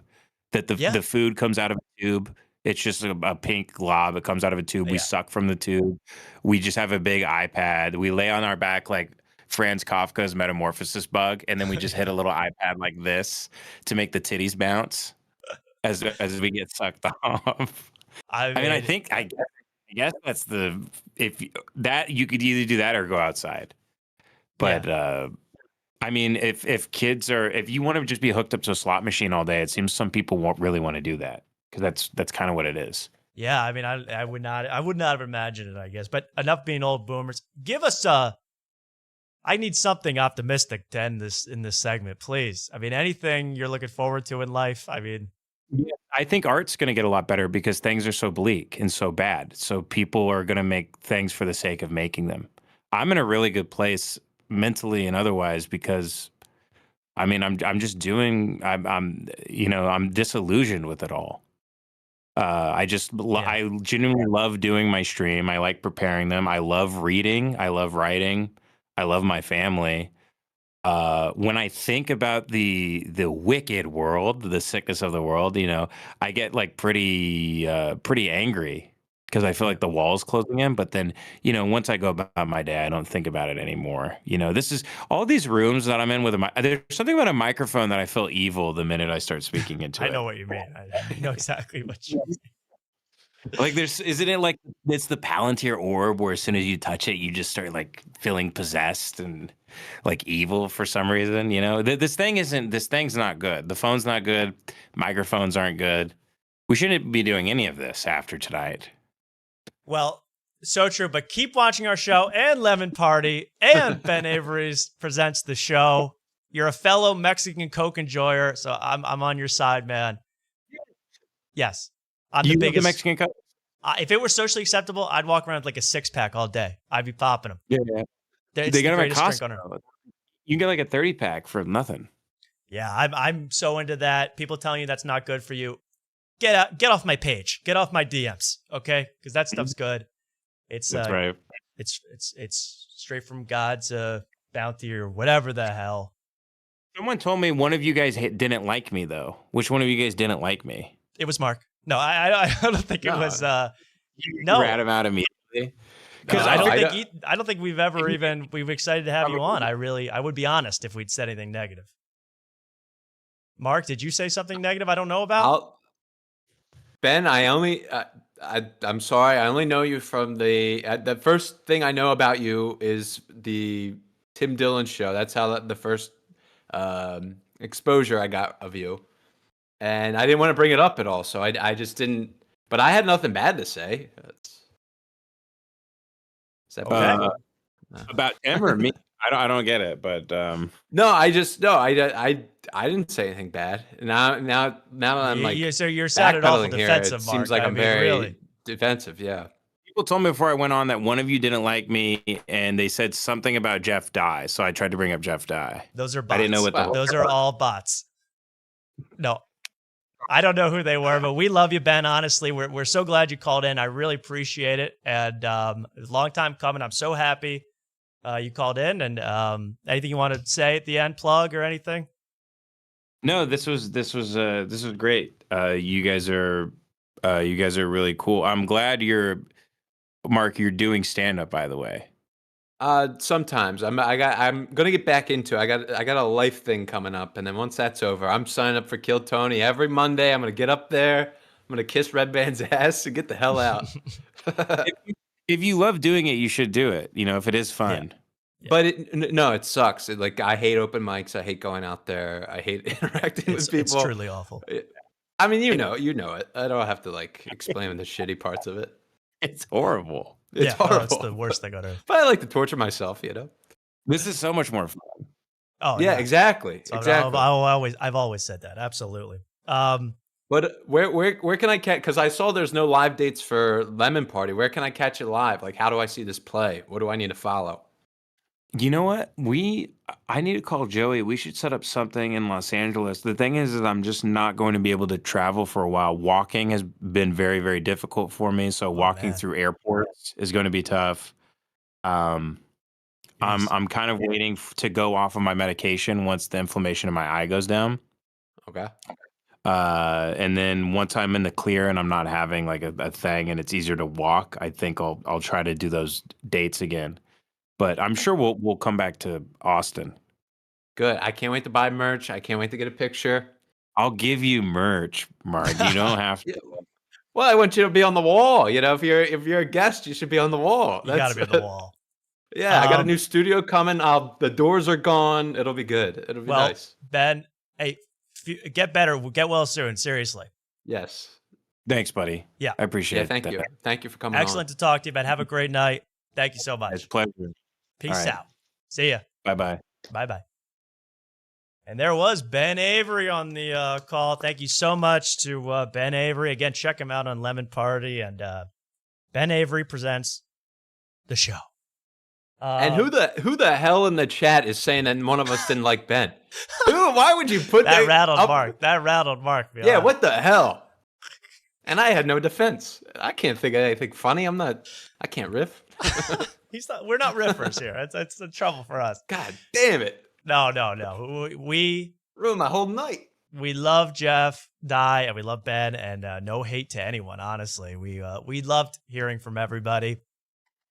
And yeah, I asked for Ben for 30 minutes. He gave us quite a long time. I think over an hour there, or around an hour. So thank you so much. Again, check him out on all his platforms. He doesn't need the help from me, but he is a worthwhile guy to check out. He makes a lot of good stuff. So check him out. And Mark, what the hell was on your tie, bro? I never even figured that one out. I thought I said it at the beginning. It's the Three Stooges. It's a comedy tie. Oh, Mo, Larry, and the other one, Curly. Yeah. Oh, beautiful, man. Did everyone like that thing? I'm so glad Ben came on, finally was able to make it. I'm glad he's feeling better, but I didn't know it. He's like FDR, man. He's like hard. It's hard. He's like a statesman, but he's in a chair. I really wish the best to him. And, yeah. So we have a theme here. Every big guest that comes on, they hate Rick Glassman. Well, you know what? We're 2 for 2. Yeah. What the hell is Two this? guys saying they hate Rick Glassman. F Rick Glassman. I guess who next has to come on? Old Tony Hinchcliffe. That's what that sounds like. Oh, that sounds like the next one. Yeah. And then Esther Pavitsky. I think she's no fan either. Yeah. We need to get them all. Because Rick Glassman, I don't even know if it's worth showing, but he did a live stream, and the guy, our friend in the chat, numero uno Josh Denny fan, kept asking him if he'd seen the Jeff Dye coverage, his response to the Jeff Dye coverage. And I think he played it. Maybe we could show that and then we'll take a break, but I'd rather show that first. Rick Glassman, I think it's his live show, but he was talking about Jeff. They asked about Jeff Dye, and he's like, Jeff Dye doesn't have a problem with me. I think Jeff Dye really likes me. Jeff Dye's a big fan. Jeff Dye's great. I don't think, he's like, Jeff Dye would never, it was almost like sarcastic. I couldn't tell with Rick Glassman. He's a sharp kid, sharp guy. But he goes, I don't know how to find this, Mark, but is it on his thing? It's not Take Your Shoes Off. It's Rick Glassman. It's gone. Well, if anyone can link me to that, it was very, very funny. But it seems like he had seen the Jeff Dye interview, or Jeff Dye, at least the clip where Jeff Dye on After Tonight rips Rick Glassman. Says no, he didn't. I thought it was he didn't watch it because he was like, I have no problem. Is that what you're saying? He said that, but I had the feeling he was a little sarcasm. Oh, that's what I couldn't tell with Rick Glassman all the time. Sarcasm. It's one of those things. I don't know why they keep flickering. I can't tell with Rick Glassman all the time, but it seemed to me that he was being sarcastic. Like, Jeff Dye would never say anything publicly bad about me. That would be so stupid to do. That's seemed to me to be a sarcastic comment. So I think he has seen us, and now maybe he'll see Ben Avery trashing him too on our show. I don't think we're going to get Rick Glassman anytime soon. Or he wants to come to defend. I don't know. I would love for him to come on. He's invited on. That's funny. I forgot about that. But why don't we take a quick, what do you say, Mark? A 1-2 minute break. I need to stretch my legs. What beer are you even on? Oh yeah, I was down them, and I didn't want to interrupt. We're down 3. We're on 4, so we got this is like halfway gone, and then we got another one. And then Luke, once Ben Avery left, Luke wanted to call in, so I don't know if you want to text Luke if he wants to hop on. Does he have a major show, and will he crap on Rick Glassman? Because then I'll have him on. I don't know. Maybe. Sick ghouls know about Glassman? Those punks. Thank you, Ben, in the chat for coming on. We really appreciate it. Let's take a quick break. I'll play some music here as we get out. And stretch your legs, get a smoke, get a drink, and we'll be back very, very shortly. Please, everyone, follow Ben and do all that. And very nice guy to do this. Did not need to do this. So I very much appreciate it. Let's be right back, Mark. All right? What do you say? Okay, sounds good. All right. We'll be right back waiting for the music to start. After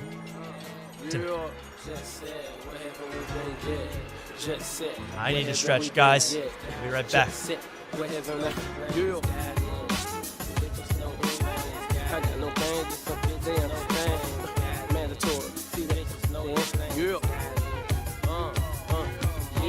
As I look up at the sky, clouds take form of images that I recognize. I realize I'm hella high, daydreaming behind the wheel, jeopardizing my 550, not the Beamer 525. That small shit, I get that to my young bitch. She just finished college, she's comfortably riding. You got one too, but you look cramped up inside it. Grumpy when you driving, when you see me, I be smiling, being quiet the whole time. I'm plotting on a ride. Curious kid and smell a piff and asked me to try. She say she been a fan, always thought I was the flies. When trends got set, she knew who really was behind it. Her and her girls used to get in arguments about it. She took a swallow from the rosé bottle and said, Spiller, I've been riding for you, now I'm trying to ride you. It's mandatory, see that pussy, they hand it to me. I got no game, it's just some bitches understand my story. It's mandatory, see that pussy, they hand it to me. Currency. I got no game, it's just some bitches understand. Yeah, Luke, feel free to call in. See that pussy, they hand it to me. I got no game, it's just some bitches understand my story. It's mandatory. See that pussy, they hand it to me. I got no game, it's just some bitches understand. And it's still a limit to a line. I'm feeling good. We got to go a little bit longer, definitely for a while, man, because I feel it. I feel good. And there's so much to talk about, man. I really only started. I don't even know if there's time to talk about Andrew Schulz on Joe Rogan today, because they really go triple, quadruple, quintuple down on Mark Maron. He's a POS. He is bitter. He's old. He's washed up. He's in the bottom 200 podcasts. Hey, it's an honor to be in the bottom 200, folks. Just ask me. I love being in the bottom. The only way to go is up. I'm like a rose growing out of concrete, Tupac style. So let's get to it all, because there's not only that. I got stiff socks. I mean, Gianmarco, who I need to talk about now. I mean, I felt bad. I think Ben might have known Gianmarco. I didn't want to crap on him anymore. But you understand. You understand. I have to do my art. Luke wants to call in, by the way. Yeah, why don't we let Luke in here? We haven't heard from him in quite a long time since our triumphant trip to Austin. Luke, are you there, Luke? I'm here, fellas. I'm here. Luke, welcome to the show. How are you doing tonight? Oh, I'm doing swell. How about you guys? Great to hear from you. Perfect. We're perfect. What about you, Mark? You're not perfect? No, I'm perfect. I'm perfect. Well, I'm Luke, peachy. I'm perfect. Mark, what beer are you on anyway? I'm sorry, I forgot already. This is 4. So I'm at I've had 3. This is a half, 3.5. Still got the 5th to go. We still got some time here, folks. We might be drunk. I don't hear the call. Are you guys gonna drink? I don't hear it. And just to address the thing, I love Rick Glassman, but Otis. Actually, I hate Rick Glassman, but Otis loves Rick Glassman. So It's kind of a Wow. dichotomy of Glassman. Well, then he's welcome on the show anytime. You're welcome on the show, whoever. We need to do, this is like Jimmy Kimmel. We have to have both viewpoints. Next, we have to have someone that loves Rick Glassman. We can't just do anti-Rick Glassman stuff 24/7. We need pro Glassmondo. Can I show, Luke, I need to show what was sent to me by you. I need to show this now. I mean, because I need to get rid of it as soon as possible. I mean, honestly. Oh, the gift? The gift, yes. Okay, yeah, I like queue up the live stream to see the reveal. So Luke said he had a gift coming to me and Mark. Mark's, you don't have yours, right, Mark? I think mine's still in the mail. He sent me Either tomorrow or Monday. I think you said Monday. Okay. Well, whenever it comes, get excited, Mark. I don't know if it's the same thing, but I must reveal this on the show now. How could I not? And no one's going to get this besides that you're going to want to puke. This is podcast merch, which I desperately need more of. I desperately need more podcast merch. So this is a podcast that we used to talk about all the time and reference all the time. It's called Two in the Stink. Badass. I've heard of that before. Yeah, absolutely badass. And you can imagine the acronym. It's TITS. And disgusting name, disgusting phrase, disgusting acronym even. I don't even like to say that word. T. But here's what Luke got me, and this is straight from there. This is from the warehouse bargain bin, right? They were trying to, everything must go, right? Yeah, I have a story about that once you reveal the gift. Here it is. Here's the official hoodie of Two in the Stink. Can you see this? Wait a second. I got to get this all the way on screen. There's tits in fecal matter font. That's a new one. That's next to Webdings. Fecal matter font. And then the logo, which is a peace sign, 2 fingers up, covered in excrement. So where am I supposed to wear this out to? What sort of fetish event do I wear this to, Luke? Well, you're going to a wedding ceremony, you know. I say you wear that. That's true. That might be for the reception. Yeah, we might slap this on. Which is unbelievable. Thank you so much, Luke. Thank you so much for this. Nope. I didn't know on the back there was a design. Yeah. Well, on the back, again, in Pooh font 24, you have their catchphrase, stink it forward, on the back. Wait a second. Check it out. What? I'm honestly looking to give I mean, Luke, this is such a nice gift, but I can't keep this in my house. I can't keep this in my house. Oh, you definitely can. You definitely can frame that. Hang that in the Lavore or whatever that art. I don't want to be forward. I don't want to be they say, you don't even know, Mark. They say that at the end of every episode, you poser fan. You don't even know. Well, so, oh shit. Is Big Stinky gonna have to steal that catchphrase? Big Stinky might have to get Stink It Forward. Yeah, if I'm getting one of these hoodies, I'm definitely wearing it on Kill Tony, 100%. And I don't see any trademark next to Stink It Forward, so that's yours, Mark. Take that. Steal that. That's mine. Thank you. Could I know this is a very niche topic, but I asked Rob about that. I might have asked that during my appearance on Two in the Stink. And he said he would give me the hoodies for free. And I tried to get him before, and he kept like pushing back or not responding. And then he said, "Oh, I'm giving away these hoodies for $50 a piece." And I thought, well, I mean, the Austin trip got canceled. I felt guilty about that, so I figured I'd bite the bullet and pay them $100. Wow! I spent $100 on these 2 hoodies. Jesus, man. And I was supposed to see him that week at Bar 13 to get them, but he never showed up. And I'm like, oh my god. So then I said, hey, are you still going to get these hoodies? You just want to mail them to me or something? And he goes, yeah, I can just give it to you at Bar 13 next week. So the next week comes. I'm waiting for him to come. He's not coming. I've asked him, hey, are we still good? And he goes, do you just want to, he goes, yeah, I can come by in like half an hour, like 10 o'clock, or do you just want to swing by my house and pick him up? And it's like, dude, just come here and give me the hoodies. And he drove to bar 13, Wow. got out of his car, gave me the hoodies, and he left. You had him traveling. I'd love to hear that. I love to hear that. Yeah. So you paid $50 for this? And you know, these are sitting on the warehouse floor. These weren't being picked up. I mean, you got ripped off. I know. I could have got them for free. He told me he was going to give me them for free. But I guess he figured I wasn't really going to use it I wasn't going to buy it for myself. I was going to give them to my friends to make fun of them. So Well, he wasn't going to give them to me. Well, he can be rested. This is probably the first time, this has been displayed maybe on another show. So take a look, everybody. I'm thinking about, only, and I don't want to be accused of regifting, but as a giveaway contest, Luke, because honestly, Luke, I love the present. I appreciate it. This will never be on my body. I can't do it. I'm like allergic to it. So we'll figure out some kind of contest. You can use that as a towel. I don't care. You can wipe up, dog vomit with it. Whatever you want to do, take it. This was to clean up Casey Rocket's overdose vault, I think, in some hotel. Oh my God, too far. We're fans of Casey Rocket. That's I'm sorry. That's crap. Asshole. That's the crab or whatever the hell he's called. But Yeah. all is forgiven because I don't mean to ruin it because we were at a group chat and I took a guess on what it was and I guess I nailed it. But you nailed it 100%. But you played the poker face that I didn't. Yeah. Yeah, he bluffed. But yeah, I saw it. I saw it on his story that he was giving those away, and I assumed you got like a good deal on him. But no, I got killed. I did not get a good deal. Yeah. I mean, what are you on a payment plan? You got interest rates on this thing too? You got owned.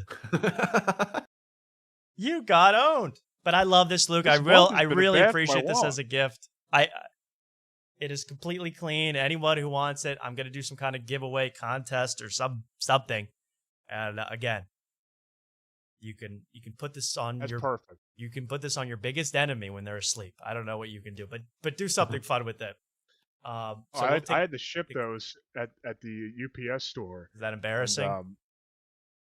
And, I folded them as non-discreetly as possible, so you can just see you can see the pink, and you can see the bottom of the you can see the pink hoodie, you can see the bottom of the hand, just so nobody would see what it was. Yeah. And I had a panic attack in the UPS store because I was scared they're going to unwrap it and see fingers and a thing that says "stink it forward." Truly one of the grossest things I've ever seen, and I really thank you so much, Luke. I really appreciate it. Yeah, thank you. Hey, let's get into some all more. is forgiven that you did come to Austin. Yeah, all is forgiven. By the way, Luke, did you see me talk about the Austin trip on this show? I did not. I'm not going to recap it. I'm not, we can talk about it off show. We can have a whole hang about it. But here's the problem. You asked me, and I brought this up on the other show. You asked me what seat I was sitting in, and I guess you bought a ticket. Did you buy a ticket? I did.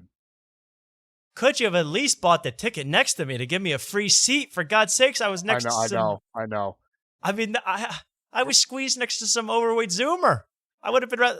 It should have been you instead of that guy. Oh, if I was on the plane, he would have been squished next to an overweight Zoomer still. Right, but at least we could have talked about doing the stink together. I mean, this Zoomer was no fun. We having some personal stuff. We're in therapy. We're trying to get better with this stuff, okay? Okay, so are you in therapy about, and is one of the issues flying? It's just it's the second time I did this, so I think I have a mental issue with it. So we're in the OCD therapy, and it's making me. I would have rather been having a panic attack in the plane than doing therapy. So I hate therapy. Well, I'll give you some peace of mind. When we were on flight, only one wing fell off the plane. Otherwise, it was smooth. Okay. We were doing circles for a while, but we made it. It was this, it was a safe flight. It would have been great, or maybe it would have been cursed if you were on it. Actually, now that I think about it, see, now you're thinking like me, right? No. You would have been fine, and we hope you are able to travel again, or at least book the seat next to me next time. I mean, let me get some leg room. They didn't give me an option to book the seat next to you. I just bought the ticket, and they wouldn't let me book a seat. Oh, that sounds like we need a civil rights movement over that. Chad is saying I'm 45. I'm not 45 years old. I'm 26. I'm young. I'm hip. 26. And I think you look good, Luke. Please. Don't even read that chat. Thank you. That chat is gross. The chat said I hated Ben Avery. That's not the true chat at told all. Ben Avery. That was a Mark great hated interview. him. I love the Ben Avery interview. Thank you. Yeah, that was a lot of fun. I like the Savannah Bananas though. You do. I do.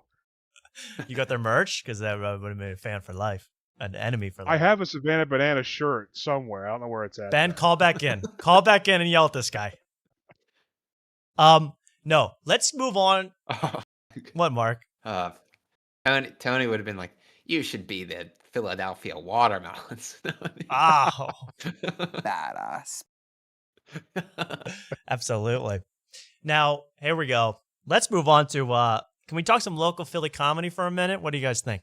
Yes. Yeah, we already have. We already have been, so let's continue it. There is a comedian that I have actually met, and Luke, I think maybe you're pals with him. I don't know. His name is, he's a Philly guy, Drew Montana. Yes. Are you friends with this guy? Do you know this guy? He's nice to me. I have two funny interactions with him that are of note. One time I did a set at Grape Room at the open mic, and he was there, and I said I was from Norristown, and I went off stage, and he comes up and he goes, "Yo, are you really from town?" And I was like, "What?" He goes, "From town." I'm like, "What's town?" He goes, "From Norristown." I'm like, "Oh, am I really from Norristown?" Of course. Norristown's the worst city in Montgomery County. Why would I brag about being from Norristown? Yeah, I'm from Norristown. Why would I lie about that? I thought the town, like, wasn't that with Ben Affleck? That was Boston. Shitty Boston. Yeah, that's shitty. I hate that movie. Boston. That was horrible. Well, Boston then, is cool, but yeah, Norristown is the new Boston. I guess so. And then, this is not oh, go ahead. Tell the other one. He was the first time I talked to him. It was me and him and Otis talking, and he's like, "Yo, you and Otis." He asked this. He goes, "Do you know the Sklar Bros?" And I was like, "No, I never heard of it." He goes, "You never heard of the Sklar Bros?" I'm like, "No." And he's like, "Well, they're two brothers that do comedy on stage together." I'm like, "Oh, okay." I'm thinking that sounds horrible. We love. And he goes, "You and Otis should do that. You and Otis should do that on stage. Just do two mics together." And I was like, "No, what? Like, why would we do?" He was being genuine about it. I couldn't like, disagree what? more, Luke. That's a great idea.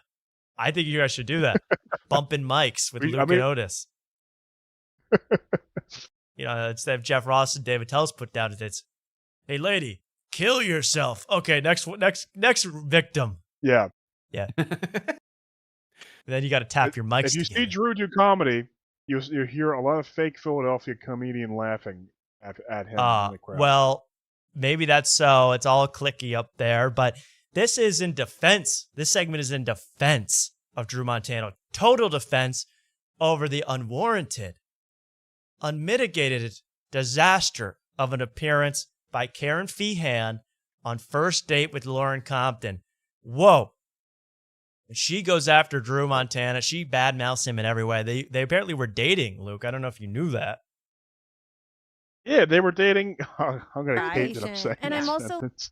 They were dating. Weren't they together during Skankfest last year or this year? I think it was a beautiful, beautiful relationship consummated at Skanks Fest. Yes, absolutely. They kissed under the mistletoe at Skankfest. That's right. There's a light powder of cocaine falling from an upper rafter, and the they kissed under mistletoe that. is Zach Amico's lymphoma. There we go. I got to piece that one together, but at the same time, Kerryn Feehan, I didn't know they got together at Skankfest. That's one you want to tell your kids about. Where did mommy and daddy meet? Skanksfest during Zach Amico's spooky show. That's where we met. And she's now broken up with him.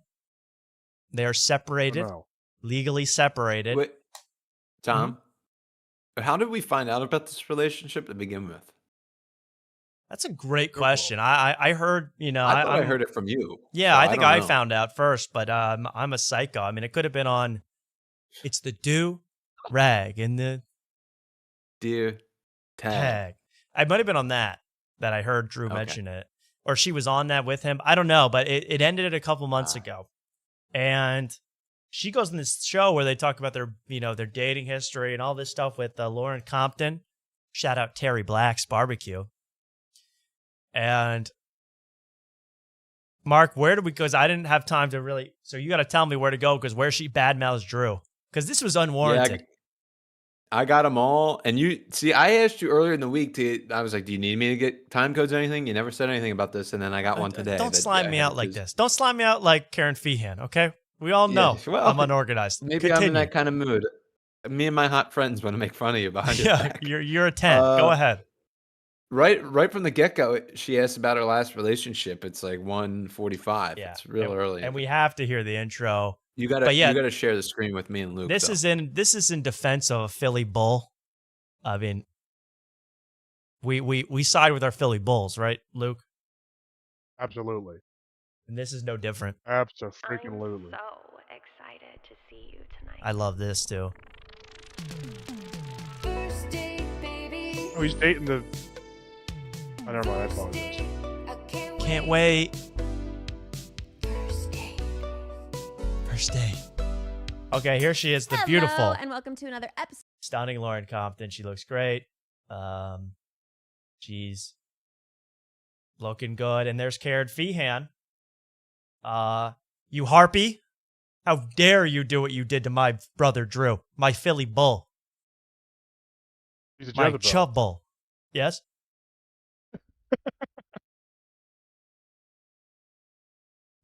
Someone says the big book of Philly smiles. What a Simpsons reference there. That's pretty funny because, yeah, she is going to actually point out almost everything possible you could point out in a partner, everything wrong that you could point out a partner. She's going to air him out over this, including his hygiene, his teeth, everything. I mean, it makes you upset. Isn't that bad, Luke? And I'm no fan What's of Kerryn. bad? Her saying that or the teeth? Well, I'm no fan of Kerryn. I'm not one to talk. I got underbites. I got overbites. I got adult braces underneath my ridge. And, I don't even know. But the problem is with Kerryn Feehan, I saw her on the Big Humble podcast. Someone tricked me into watching that. And she is something else. She made a little bit of scratch. She's getting a little bit of money now, babysitting Joe List's kids. And she thinks she's top of the freaking world, man. She goes, oh, you live in New York City? And she goes, yeah, I actually live in the most desirable zip code in Manhattan. Ugh. What? Ooh. She's not do I want to move in? Baby. Do I want to move in with you? Sure, but what the hell, Kerryn? I mean, get a little class. And to air out your ex like this, especially a Philly Bull, I mean, you got to have a lot of guts and the wrong kind of guts. When I'm I mean- single, I'm like, Yeah, Mark? No, nothing. We can keep going. well, you can go do whatever the hell you want to do. Yeah. I'm just healthier too. The last person I dated smoked a ton of blunts, and now I'm not smoking Blunts? weed. Yeah. Were they in high school? Pretty much. But Or was he a ha ha ha? This would drive me. If I was Drew Montana, has he responded to this? Drew, you are officially invited onto this show to respond on After Tonight. Because if someone said all what you're about to hear, if someone said this, my ex said all this about me on a show, I would lose it. I would do what Ben Avery wanted to do to those people in that mall. I mean, I'd take them out. It'd be over. Because, I mean, imagine these hotties chuckling over every one of your flaws like this. I'd go nuts. Mm-hmm. So he smokes a bunch of blunts today. That basically confirmed to me, oh, she's talking about Drew Montana, right, Luke? Yeah, 100%. 100%. Well, I didn't realize on Durag and the Deer Tag they smoked blunts the whole time. I didn't realize that. Till Yeah, I they watched. wear that show is basically, hey, let's smoke blunts and wear SpongeBob pajamas and chop it up. That's a good show. I like the show. But here we go with more of this. And yeah, that confirmed to me. It's either him or Doug Benson that she's dating. I don't know who, but somebody high. now I'm I just feel so good about my lungs. I'm running more. I feel healthier. I don't have to use my inhaler ever. I just stopped filling the prescription. Okay, so where next, Mark? Because that was that. I mean, I could probably find this out, but if you have anything else. Yeah, if you kept playing, she says that her last three guys that she dated were fans, which it's not the greatest. If I were Drew, I would think, hey, aren't we peers, or I'm a fan now? Yeah, we're I'm a fan. colleagues at least. Anyways, you don't have to play that. But the next part she gets to is 24-25. All right, and Luke, I'm sure Drew Montana knows all about this, but ask him about it, please, if you see him. I saw. Okay, I'll go. I'll try. We'll go. What and is see it? him, try and get you the hookup. Please, Luke. Yeah, right around there. Okay, let's watch. You had a very serious relationship. I guess I'll call it very serious. But I broke up with a guy like 2 months ago. How long were y'all And let's show a picture of Drew Montana. I'm sorry, I want to do all that, but Yes. it would be easier if you actually know what the guy looks like. That was unfortunate. Wait. People aren't watching Do-Rag and the Deer Tag. They're on the Joke World tournament. I feel They like are- everybody on the Joke World tournament has to be relevant to everyone.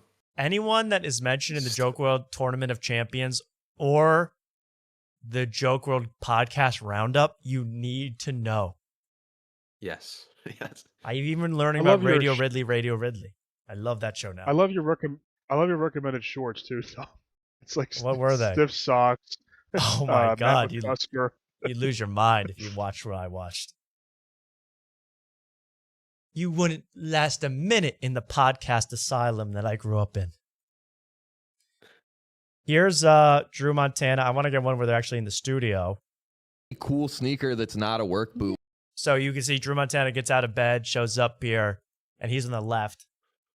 And he might even have a blunt in his hand there, but you could see the Crocs, you could see everything. So those are SpongeBob Crocs, yes or no? Prove me wrong.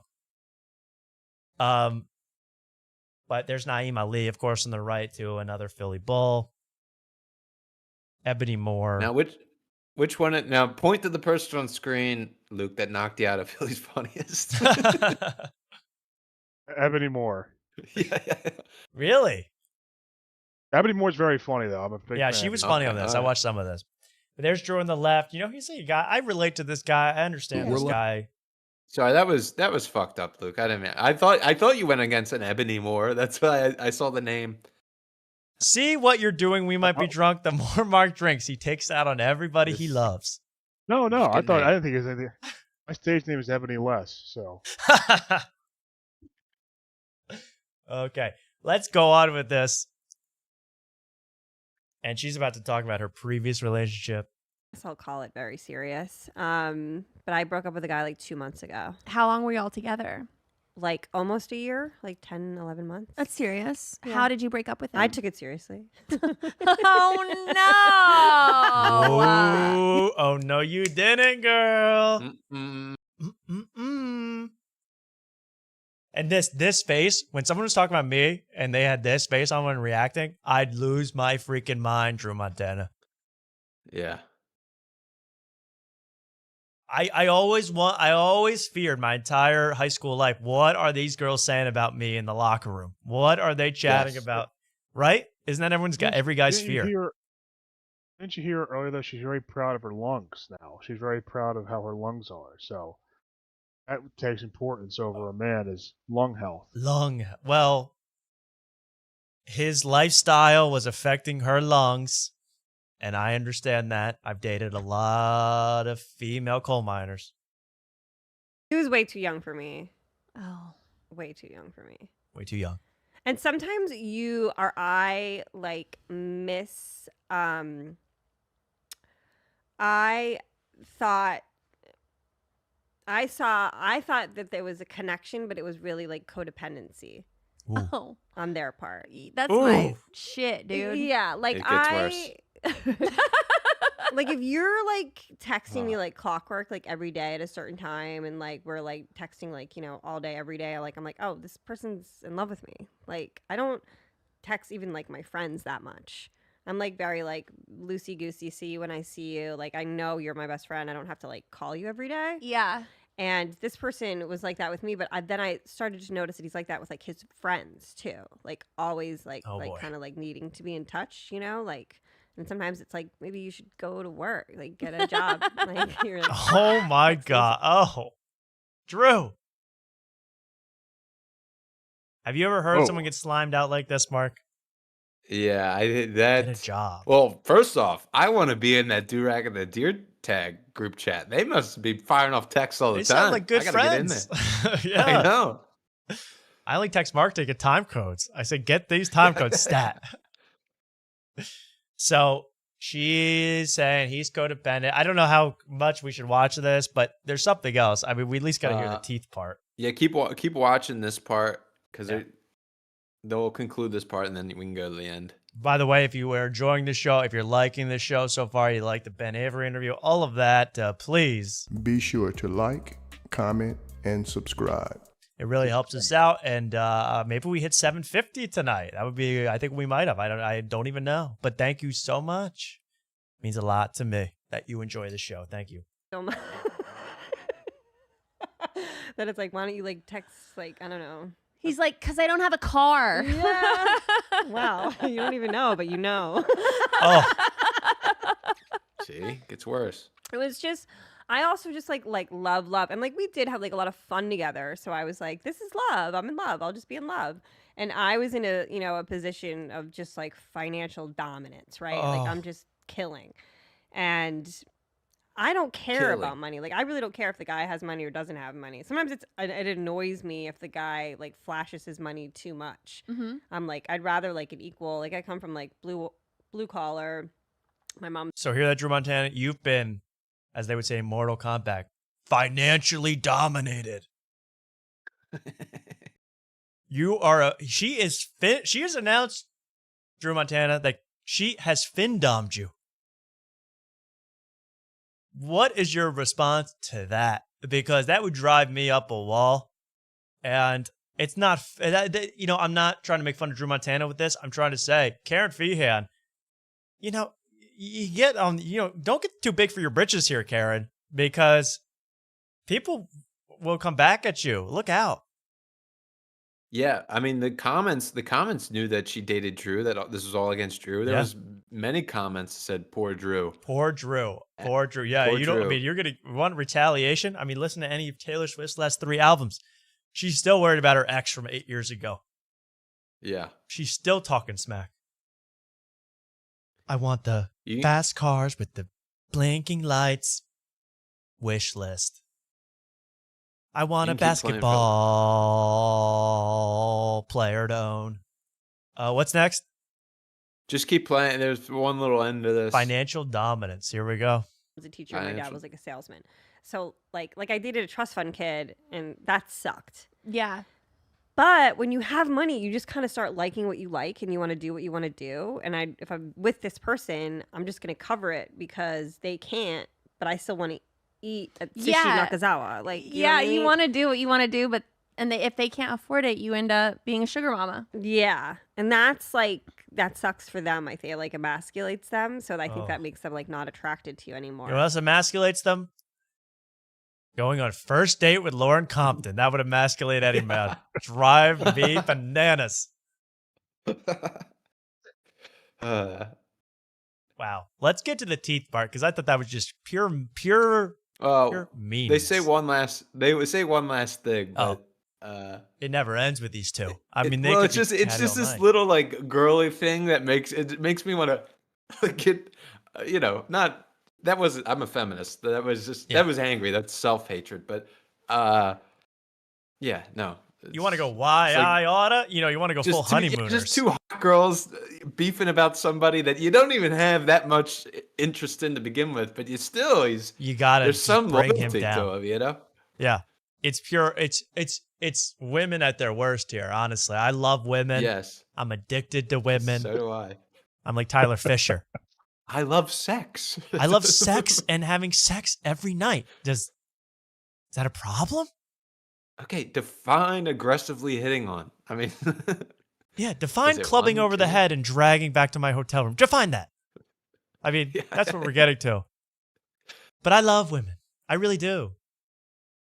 But I don't like women, and I don't like men who are so catty with people, intimate details of their relationship, especially when these people are well known. Drew Montana, big deal in Philly comedy, Luke. Can you ever look at Drew the same after this? I think it's going to be really hard, but I think I can muster the courage to do so. Okay. Just He's a don't big say name in financial Philadelphia. dominance I around have him. to. I will never say financial dominance ever, anytime. If my Anytime. financial situation, I will not dominate. Luke, are you looking for a fin dom? I could use a fin dom bad. Aaron, call me, please. Bad. Yeah, those two in the stink hoodies. He needs a fin dom. That's $100 down the drain. Absolutely. Okay, a little bit more. But it's like, what am I supposed to do? That's a tricky situation. Yeah, I'm supposed to just be poor. You're supposed to now? just have McDonald's Blech, my gut microbiome. Could never. Oh, piercing. Ew. Ew. Yeah, so that was tricky. If there's anything wrong with getting a free 6-piece chicken nugget the day after the Phillies win on the McDonald's app, then arrest me now, Kerryn Feehan. You harpy. You harlot. Right, Luke? 100%. Yeah. 100%. If you're scared of chicken nuggets, get off my page. All right. Is she done now? Yeah, well, one last thing. You just stopped right before Her it. evilness knows no bounds. Okay. Yeah, so that was tricky. What is? We wish him well. Yeah. Do we?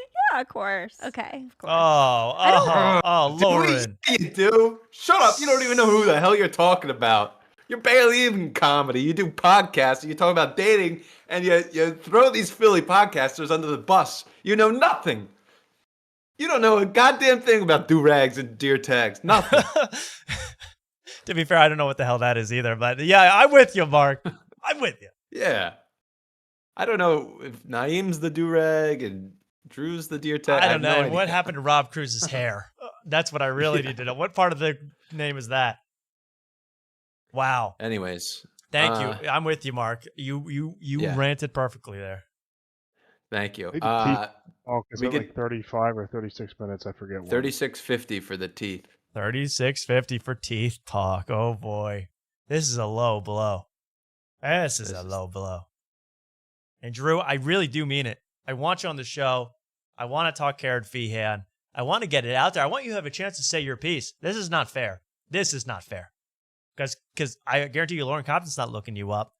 She wants to giggle behind your back. I'm willing to talk to all these people to their face. It's just, I didn't respect him because his mom paid for everything. But poor kid. He's doing better. He's doing better. Are there any physical traits that you're very attracted to? I just like hot guys. I like a little deformity. Like a tut. You know what I mean? Like the trust fund kid had a cleft palate. Okay. Yeah, I like that. My last guy had like fucked up teeth.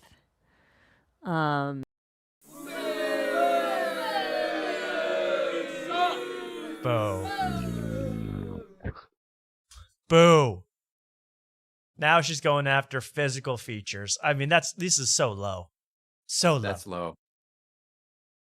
That's low. You want to go even lower? Go Skip the lower. 39 minutes. Go to 39 minutes in. Gets lower. These ladies think Lower. they can just gossip. And gossip about teeth.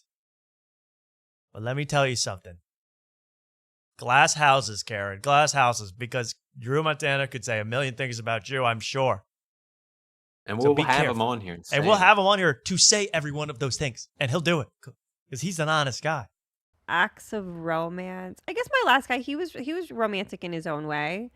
He So it's drove me and my positive, dog to the but- beach one weekend. Yeah, sounds good. He would like bring my dog presents for like Christmas, which was That's cute. this is pretty low bar shit now that I'm saying it out loud. That's cute. Oh, and the laugh. Oh my God. The So head all his back good laugh. deeds are now he's just a loser who barely made any effort with bad teeth and in bad credit and no friends and codependent on everyone. Nice showing, Kerryn. Nice showing to a Philly legend. Legend. I'm dumbfounded. He's Shane Gillis's pick to win Philly's Funniest every year on Matt and Shane's. 10 How years could you- straight. Yeah. Yeah, how could could you you turn do against that? him? Luke, any words about this? I mean, you know the man. They're just trying to, ruin a bull from town. He's from town, so I got to defend my boy from town. Exactly. He's Like- from town. Unbelievable. And us townies stick Do you even know together. who the Sklar brothers are?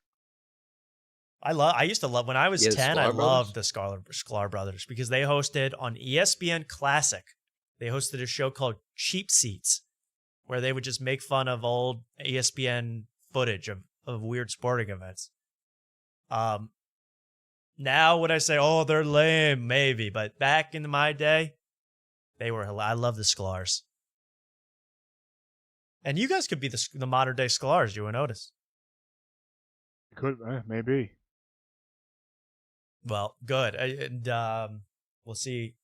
That's the face that drives you crazy, though, isn't that? Isn't that the face that'll drive a man mad? It's the diss and then the two women cackling. I've had that same goddamn thing happen to me, and maybe that's why I'm getting so angry. I've had the same thing happen to me before, where I said something and some girl like made fun of my when I said it I stuttered. I wasn't even drinking at the time. I stuttered. And then the girl pointed out that I stuttered, and then they started cackling together. And it just makes me rage, man.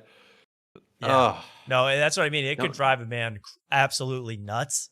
And especially, and yours wasn't even on a well-known Austin podcast. I mean, come on. Yeah. That's well, it was at swim practice, so it was half nude, and I think that's a little emasculating. That's hard. That's scarring to a brutal. boy. That's scarring to a boy like Drew Montana or Mark. Yeah. And did you respond, or you have to slink off when this happened? I didn't slink off because I was right in the lane next to her, so I was just like, screw you guys. And I got in the water. Tell me you splashed her. Yeah. Yeah, you know what? I just grinded that day, just head down, grind. Grinded. 50-meter freestyle. Eat my water. Chicks. Yeah. Eat my bubbles. Eat my bubbles, bitch. Yes. Yeah. Little Andrew Schulz alliteration for you. You're welcome. Yeah. There we go with that. I've done ski with that. That was very exciting. Why don't? Because it's fresh off the papers. You guys mind if we go for a little longer? Anyone mind? Yeah, I still got a quarter of a beer, and I could probably get another one if I so choose. Here's what I wanted to show from Flagrant now that I have it. And this is going to run into my Gin Marco. No way. He was like a local. Here's what they say exactly. Designer? Gianmarco Cerezi is a Brooklyn comedian. I never heard of him until a couple months ago. You know him, Luke? I always thought he was so I shared your same shock when he found out he wasn't gay. Yeah, that's the one thing. I'm shocked he is a straight man, and you'll see why. I mean, I'm not just saying that to be mean. I'm not homophobic in any way. But once you see what I see, you'll be, oh, wait. Stop everything. Here we go with a quick shot from Flagrant at Cerezi. And then we're going to get to him, too. Politics of how that's the thing when these fucking comics are like trying to be self-aware when they're shitting on us. They're like, just for the record, we didn't get an invite to the real. We know you didn't. You can't perform outside of Brooklyn. Exactly. Like you do musical theater crowd work. Yeah, exactly. You know what I mean? Like, your comedy isn't good. Why would they want you? Look at that audience of. That is to me a direct shot at Gianmarco Cerezi, who has been so anti-Saudi Comedy Festival. He's been calling all these guys out. He's been going on MSNBC to do entire segments about how the Riyadh Comedy Festival participants are stupid, misguided. So they're mad at this guy. This is interborough beefing, bruh. You know what I mean? They're beefing. And let's, I guess I want to show Gianmarco now. I think that's the most important thing to do. And I go, well, let's show a clip because this is about this Riyadh Comedy Festival. He does stand up about it. And maybe you guys will see right away why I kind of was had second thoughts about this guy from second one. Let's take a look. Here he is, Gianmarco. Selling out. Anybody want to say why I don't like this guy to begin with? Oh my God, shorts on stage. Shorts on stage. The man has done it. He is wearing shorts on stage. Well, once in a while, wearing shorts on stage. I don't like it ever. I'm never a fan of it. But I can say, okay. And here he talks about how bad the Saudi Arabia festival is. I think he even says, I didn't get invited, but So he's basically saying exactly what Andrew Schulz called him out on. But then he went on Jimmy Fallon. He went on Jimmy Fallon to do a set, which we could only dream of doing. And here he is on my favorite show on earth, The Tonight Show with Jimmy Fallon. Let's take a look at him here. And you can see there, having a girlfriend. Confirmed straight, okay? So but before you think I'm being homophobic, check it out. Our next guest has his comedy special. Shout out Beef Jimmy of Fallon. Joy, premiering September 19th on YouTube, making his Tonight Show debut. Please welcome the very funny John Marco Cerezi. Watch him come out here. I've never seen this. Oh. Thank you very much. Thank you. I appreciate it. Real quick, I'm going to talk a lot about my girlfriend tonight. So, Shorts on The Tonight Show. Johnny Carson would beat you with a bat if he saw this. Yes. He would run you over drunk driving if he saw this, Johnny Carson. I mean, no doubt in my mind. And he even does this thing. Look at this. I wanted to almost screenshot this. Look at this post. Ready? I had another girlfriend. We started dating when I was 18, and after 5 years together, she broke up with me at a crowded Starbucks in the middle of the day. And I was like, why would you do this here? And she's like, because stool I didn't want you humor. to make a scene. And I was like, Okay. What is this? Tuesdays with Stories? I mean, look at that. That's why you don't wear shorts. well, then you shouldn't have brought an audience. Oh, no. On the hallowed halls of The Tonight Show, you're going to do stool comedy and put your toned leg up there, bro. He knows what he's doing, by the way. He knows 1,000%. Yeah. He's getting guys like me sexually confused. I mean, I don't like it. Pissed off. Pissed off. I hate this. But really, the guts, the balls, which are popping out, the complete just the belief that you can do this and pose like this in front of Jimmy Fallon, who probably think it's a hallucination. I mean, from whiskey. He doesn't know. But that is one of the most egregious things I've ever seen in my life on a TV screen. And I watch every night with my grandma, 11:35 p.m. We turn this on. What do you think she said when she saw this? She said some things that they haven't said about gay people since Sicily in the 1950s. I mean, these were old school slurs. These were things you never... Anyway, I'm joking, but horrible. And do you want to see it get much, much worse? Would you like to see it get much, much worse? No, but for the sake of the show, yes. Exactly. That was the right answer. Let's check it Thank out. you. Mark, are you finished those 5 beers? I come from a fucked up family. Well, you're feeling the effects, don't lie. I mean, he's chugging. Are you feeling the effects? A little bit. I mean, people will think that was a drunk rage against me with Kerryn Feehan. It just pissed me off. It pissed me off sober. I thought that was totally valid. That was a valid crash out, Mark. Let's first show the fact that I'm all done now. So we're moving on to 6 now next week. Next week is 6, and it's going to get dangerous. It's going to get real dangerous at 6. There's the bottles. Pan down a little bit. Pan down. 5 beers consumed tonight, guys. 6 next week. Mark is risking his life, his reputation. I should have told the protest to Ben because he asked about we might be drunk. Oh yeah, we should have mentioned that. He would have loved that. But let's check out. First of all, he did a Zoran. You guys know Zoran the Magnificent. He is about to run the city of New York. He's the future mayor of New York. He's a socialist. And Cerezi, I won't even show this video, but even opened for him at one of these events, was the MC. So this guy, a Brooklyn socialist. Everything just closed on my computer. Brooklyn socialist kind of character. And I'm like, okay, you know what? Fine. He's in with the Stavros Halkias crew. He's doing democratic socialism. Good for them. Bernie bros. Keeping it real in 2025. Here is Hassan. Can I find it? Did I save it? Oh my God. Well, first of all, here's the point. I don't even need to show it. Then he went on Hassan's stream the other night. And in fact, here's a clip of him on Hassan's stream during the mayoral debates, just to show you that he's there. So, Gianmarco, you're now hanging out with another, no offense, gay baiter, Hassan Piker. And you guys are hanging out. And actually, if you haven't seen this, it's pretty funny. It's where, did anyone see Memdani have to disavow Hassan Piker live on television? I heard about this, yes. Yeah. Take a look. But they will belong. Mr. Sliwa, we will get to you. First, I'm going to ask a question of Mr. Cuomo. While you are a strong supporter of Israel, you have also been slow to develop a relationship with the city's Muslim community. Thank you, Universal Power user, for this one to get the subs. A terrorist sympathizer.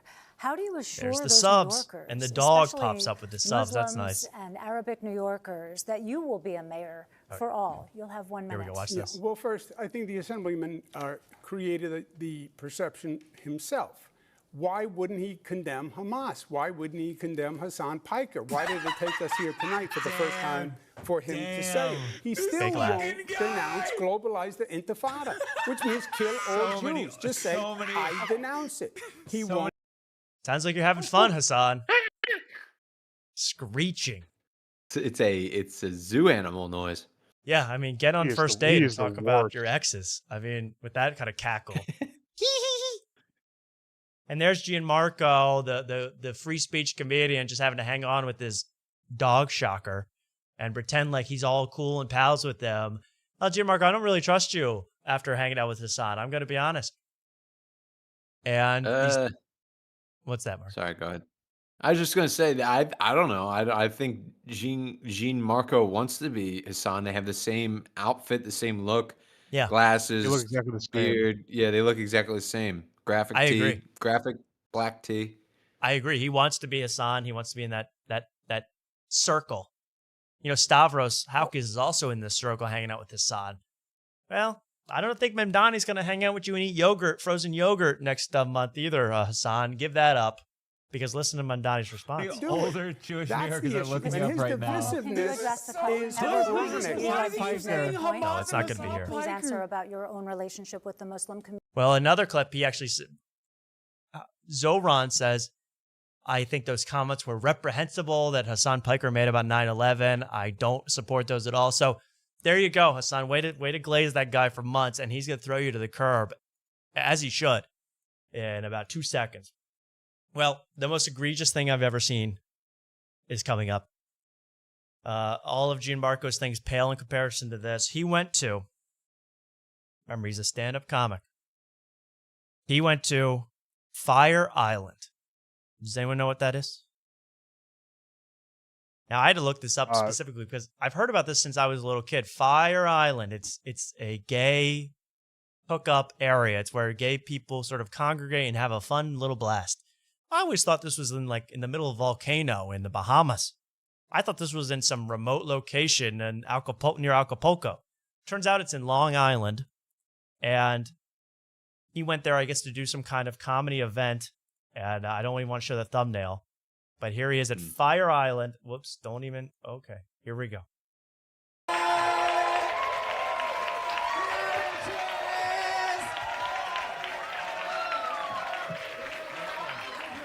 Again, I don't care if you're gay. I don't care what you do. This man is straight. And look what he does. Are you guys ready? First of all, we love lesbians because, as we all know, lesbians can fight. So that guy's wearing just a Speedo.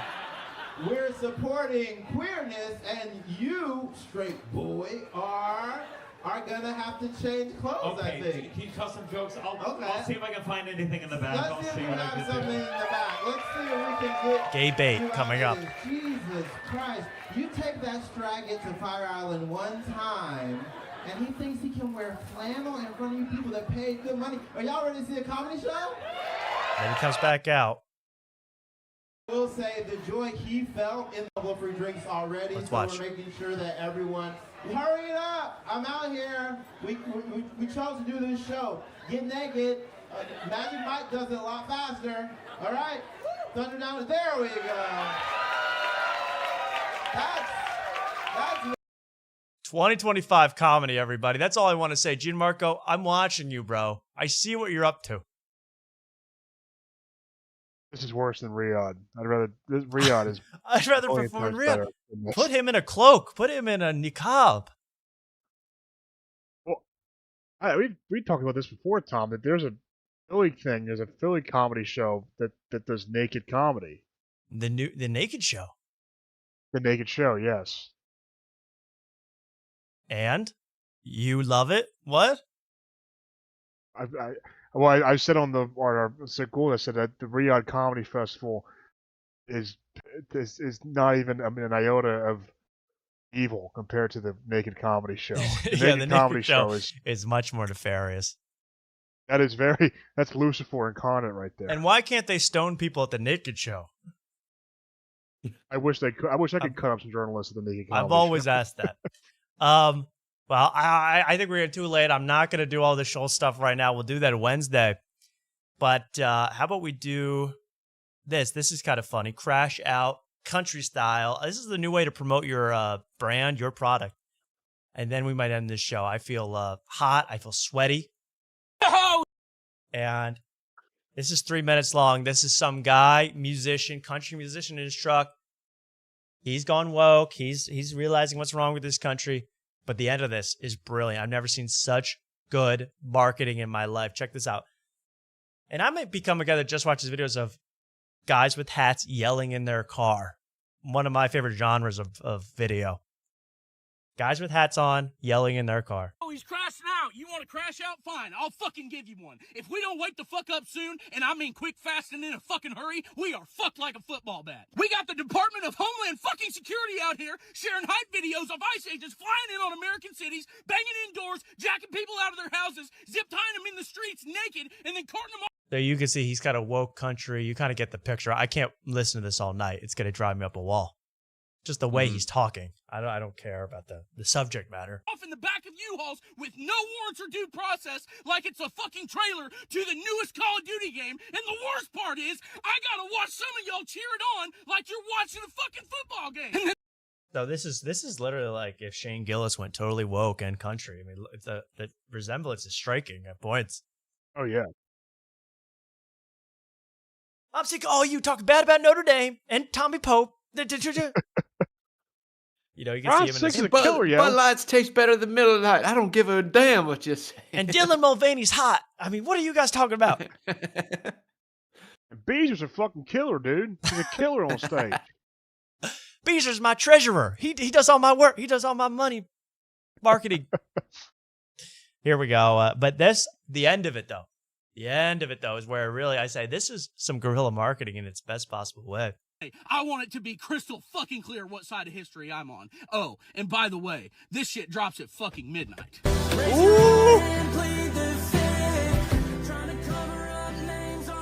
List.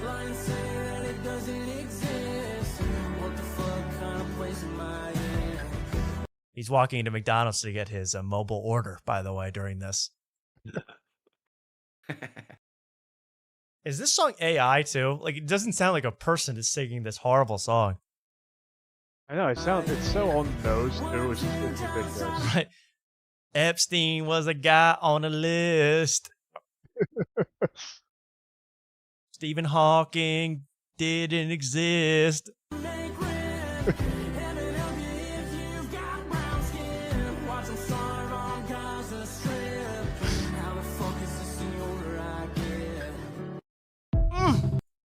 It's funny. There's MAGA rap, and now there's the woke country. Woke I kind of country. love it. Yeah, there kind of are I like love this. swapping races and genres like all the time. These people. And I've always said that whenever by the way, this is my greeting when I see Luke. Heaven help you if you got brown skin. Well, I can't wait. Why heaven help me if I got brown skin? You gonna beat me up? You're gonna kill me? What the hell is Yeah, that? actually, that's a threat. because you had two in the stink. That's my brown That's true. skin. Heaven help you if you got I brown listened to fingers. two in the stink. Yeah. Disgusting. Hey, that was good. And let's watch. All I want to show, because this will be old news, but I got to show all of Schulz another time on Joe Rogan. But it was huge. I mean, you're going to see it on all these commentary channels coming up. But let's quickly show the very beginning, because Andrew Schulz, who is now saying, hey, if you don't like Rogan, if you're bad-mouthing Rogan, you're a traitor, you're an enemy, you're a backstabber. Okay, Andrew Schulz. So here he is on JRE today. And I think the suck-up begins from second one. Listen to this. Andrew Schulz on Joe Rogan. Yeah, like... There we go. Joe Rogan Podcast, check it out. The Joe Rogan Experience. Train by day, Joe Rogan Podcast by night, all day. So, like we were talking to Ben Avery about, what do boomers love? AI Kill videos. Tony. And Kill Tony. AI videos and Kill Tony, in that order. And here is, and you know, have you ever had to have someone play you an AI video or send you an AI video and you got to watch it in full and go, ha ha ha. And you just, the whole time. That happens to me all the time. I go, ha ha ha ha, look, it's Malcolm X dancing with Gandhi. This is good, to 50 Cent. This is good stuff. I'm laughing. Yeah, I've never understood it. I'll never understand it. And I don't think people that have deep thoughts really love that kind of stuff. They don't really like that kind of stuff. And Andrew Schulz here is going to be shown a video by his dad, his boomer dad, and he's going to have to play nice. Watch this. Bro, I gotta play something for you. You been getting into AI music at all? Music. Oh, This is whoa. whoa. I just saw what you saw, Mark. I'm looking at what you saw for the first time. You're telling me Okay, now yeah, for yeah. the first time that Joe Rogan has a massive amount of gray neck hair. Back/neck hair. It's Back/neck gross. hair. I don't know if you guys can see that if you're on a phone or something, but it Zoom is. in. I can't even. My draw thing broke. I'm telling the even. people on the phone to zoom in. Yeah, guys, zoom in on this, upload this to Photoshop, and zoom in, magnify to 900, because you're gonna see a forest back there. I mean, an absolute canopy. That's from all that hydroxychloroquine. That's that's that and methyl blue or whatever the hell those guys take. Ivermectin is kicking in. He's getting Yeah, the on horse the hairs back. on the back of it. So he has more hair on the back of his neck than on his head. I mean, that is gross. A little. Listen to this. Yeah. They're taking 50 Cent songs. I knew you were gonna and bring that. I turning it- heard. You've heard I Many can't Men, right? I can't listen to it. No, it's good. I'm so distracted by the hair. I'm The so hair distracted is by like the hair. gnarly. That's the hair either. Yeah, I mean, you could get a Jamaican at the boardwalk to braid that stuff. I mean, look at that. Put beads in it. What up, gangster? No, let me. Oh, you haven't. The Good. Many Men one is fantastic. The Many Men's amazing. Yeah. Hold up. Before They you could play Hold 50 up, he's Cent not as on. if it was a Oh, my blues bad. guy singing it. Listen to this. Watch Andrew You gotta hear Schulz. this. You gotta hear this. And look at that neck hair.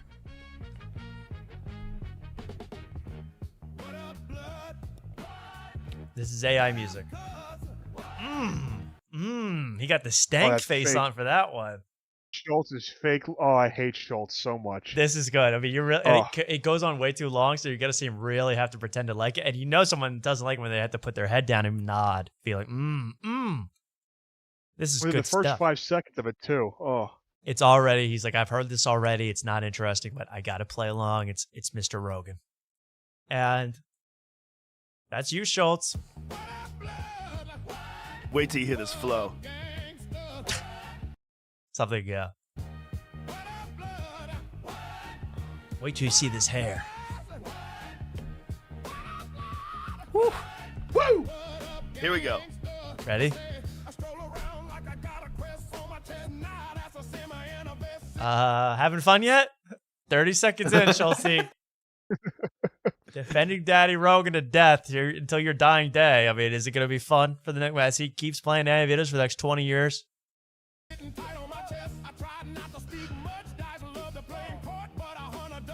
He's already heard this, I guarantee it too. Oh, and Rogan full of joy. Rogan's just an old man now, a boomer. Did you see the John Marco Cerezi shorts that Joe Rogan had on? Oh yeah, he got the short shorts. At least it's from the side. We don't have to see his pouch 24/7. But I'm with you here. And yeah, Joe really wants Schultz to like this. He really wants Joe to. He wants Schultz to like this. I mean, this is. Why does he like AI so much? I would think he would hate AI.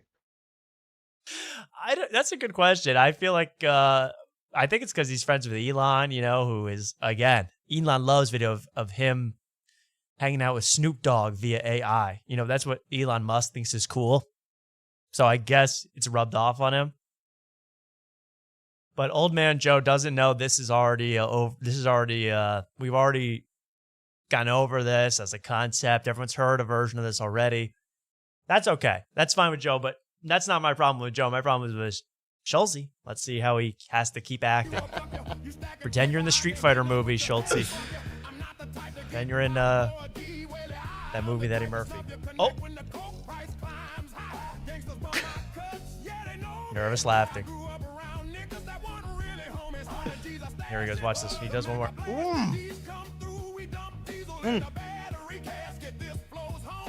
Ooh, that's hard, yo.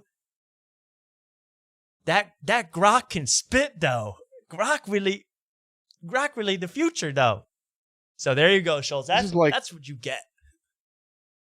This is like when I was over like my family's some Thanksgiving or Christmas thing, and they had a laptop out and they were showing funny movie scenes, and they showed like a scene from Bad Boys where they kept saying the N-word over and over again, trying to show me like it's funny, and it was the cringiest thing I've ever experienced, and I'm getting flashbacks of that watching this. It was just a montage of people saying the N-word in Bad Boys. It was like the scene in Bad Boys where like the guy takes his daughter to prom and he goes at the door. They call up like Kerryn says, "Oh, nigga, you ain't taking my daughter. This nigga ain't taking your daughter out. This nigga's pussy," or something like that. Mm-hmm. And my wife was like, "Oh my god, this is so funny." It's like this is so This is so cringy. Man, and isn't your family white? Yeah. Oh, so they're showing you that. Oh.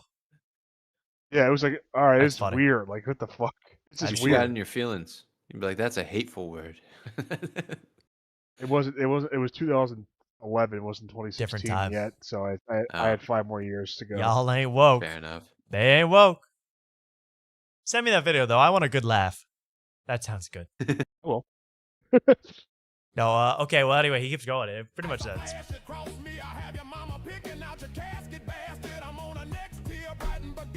Oh, now he's pounding the table in rhythm.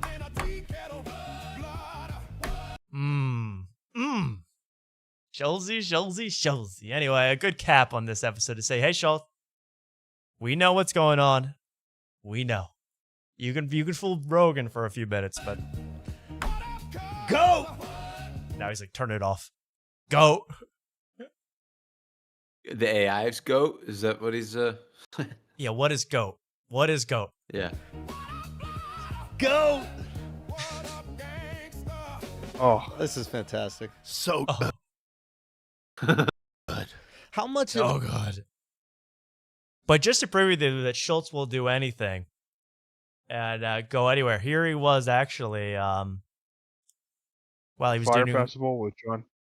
Well, no, I wish we had that footage. But he was actually doing a podcast with Turkey Al Sheik. And they played a song. Look how it's pretty much similar, right?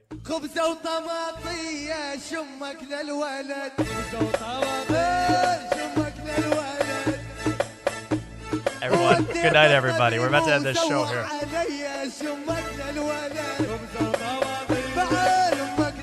Thank you, everybody, for watching the show. Go! www.hashasha.com. This is fantastic. Okay, there we go. So he'll do anything. He'll say anything. I want that hand in sand video tonight of him. Thank you to Luke. Thank you for calling in. We're going to say goodnight. Anything you want to say as we go out? Promote anything, Luke? No, I'm running a couple comedy shows next month. Should be a fun time. I'll keep you guys posted on next time I'll call in. But should be a fun time. Thanks for having me, guys. Good to hear Thank from you, Luke. And thanks for the hoodie, man. No problem. I appreciate it. Luke. Thank you so much. Mark, it's in the mail. Take care, guys. Nice See ya. hearing from you. See ya, man. Adios. The check is in the mail. And Mark, what a fun show.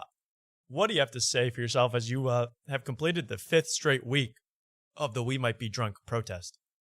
5th straight week, and we're going on 6. I mean, we only have one more day until we figure out if it's going to be 6 will it or be the 6? protest ends. So, got to hold your breath for that. But you said something to Hypno about we don't know about next week on Wednesday. Are you already alluding? Oh, that I there's meant no. no.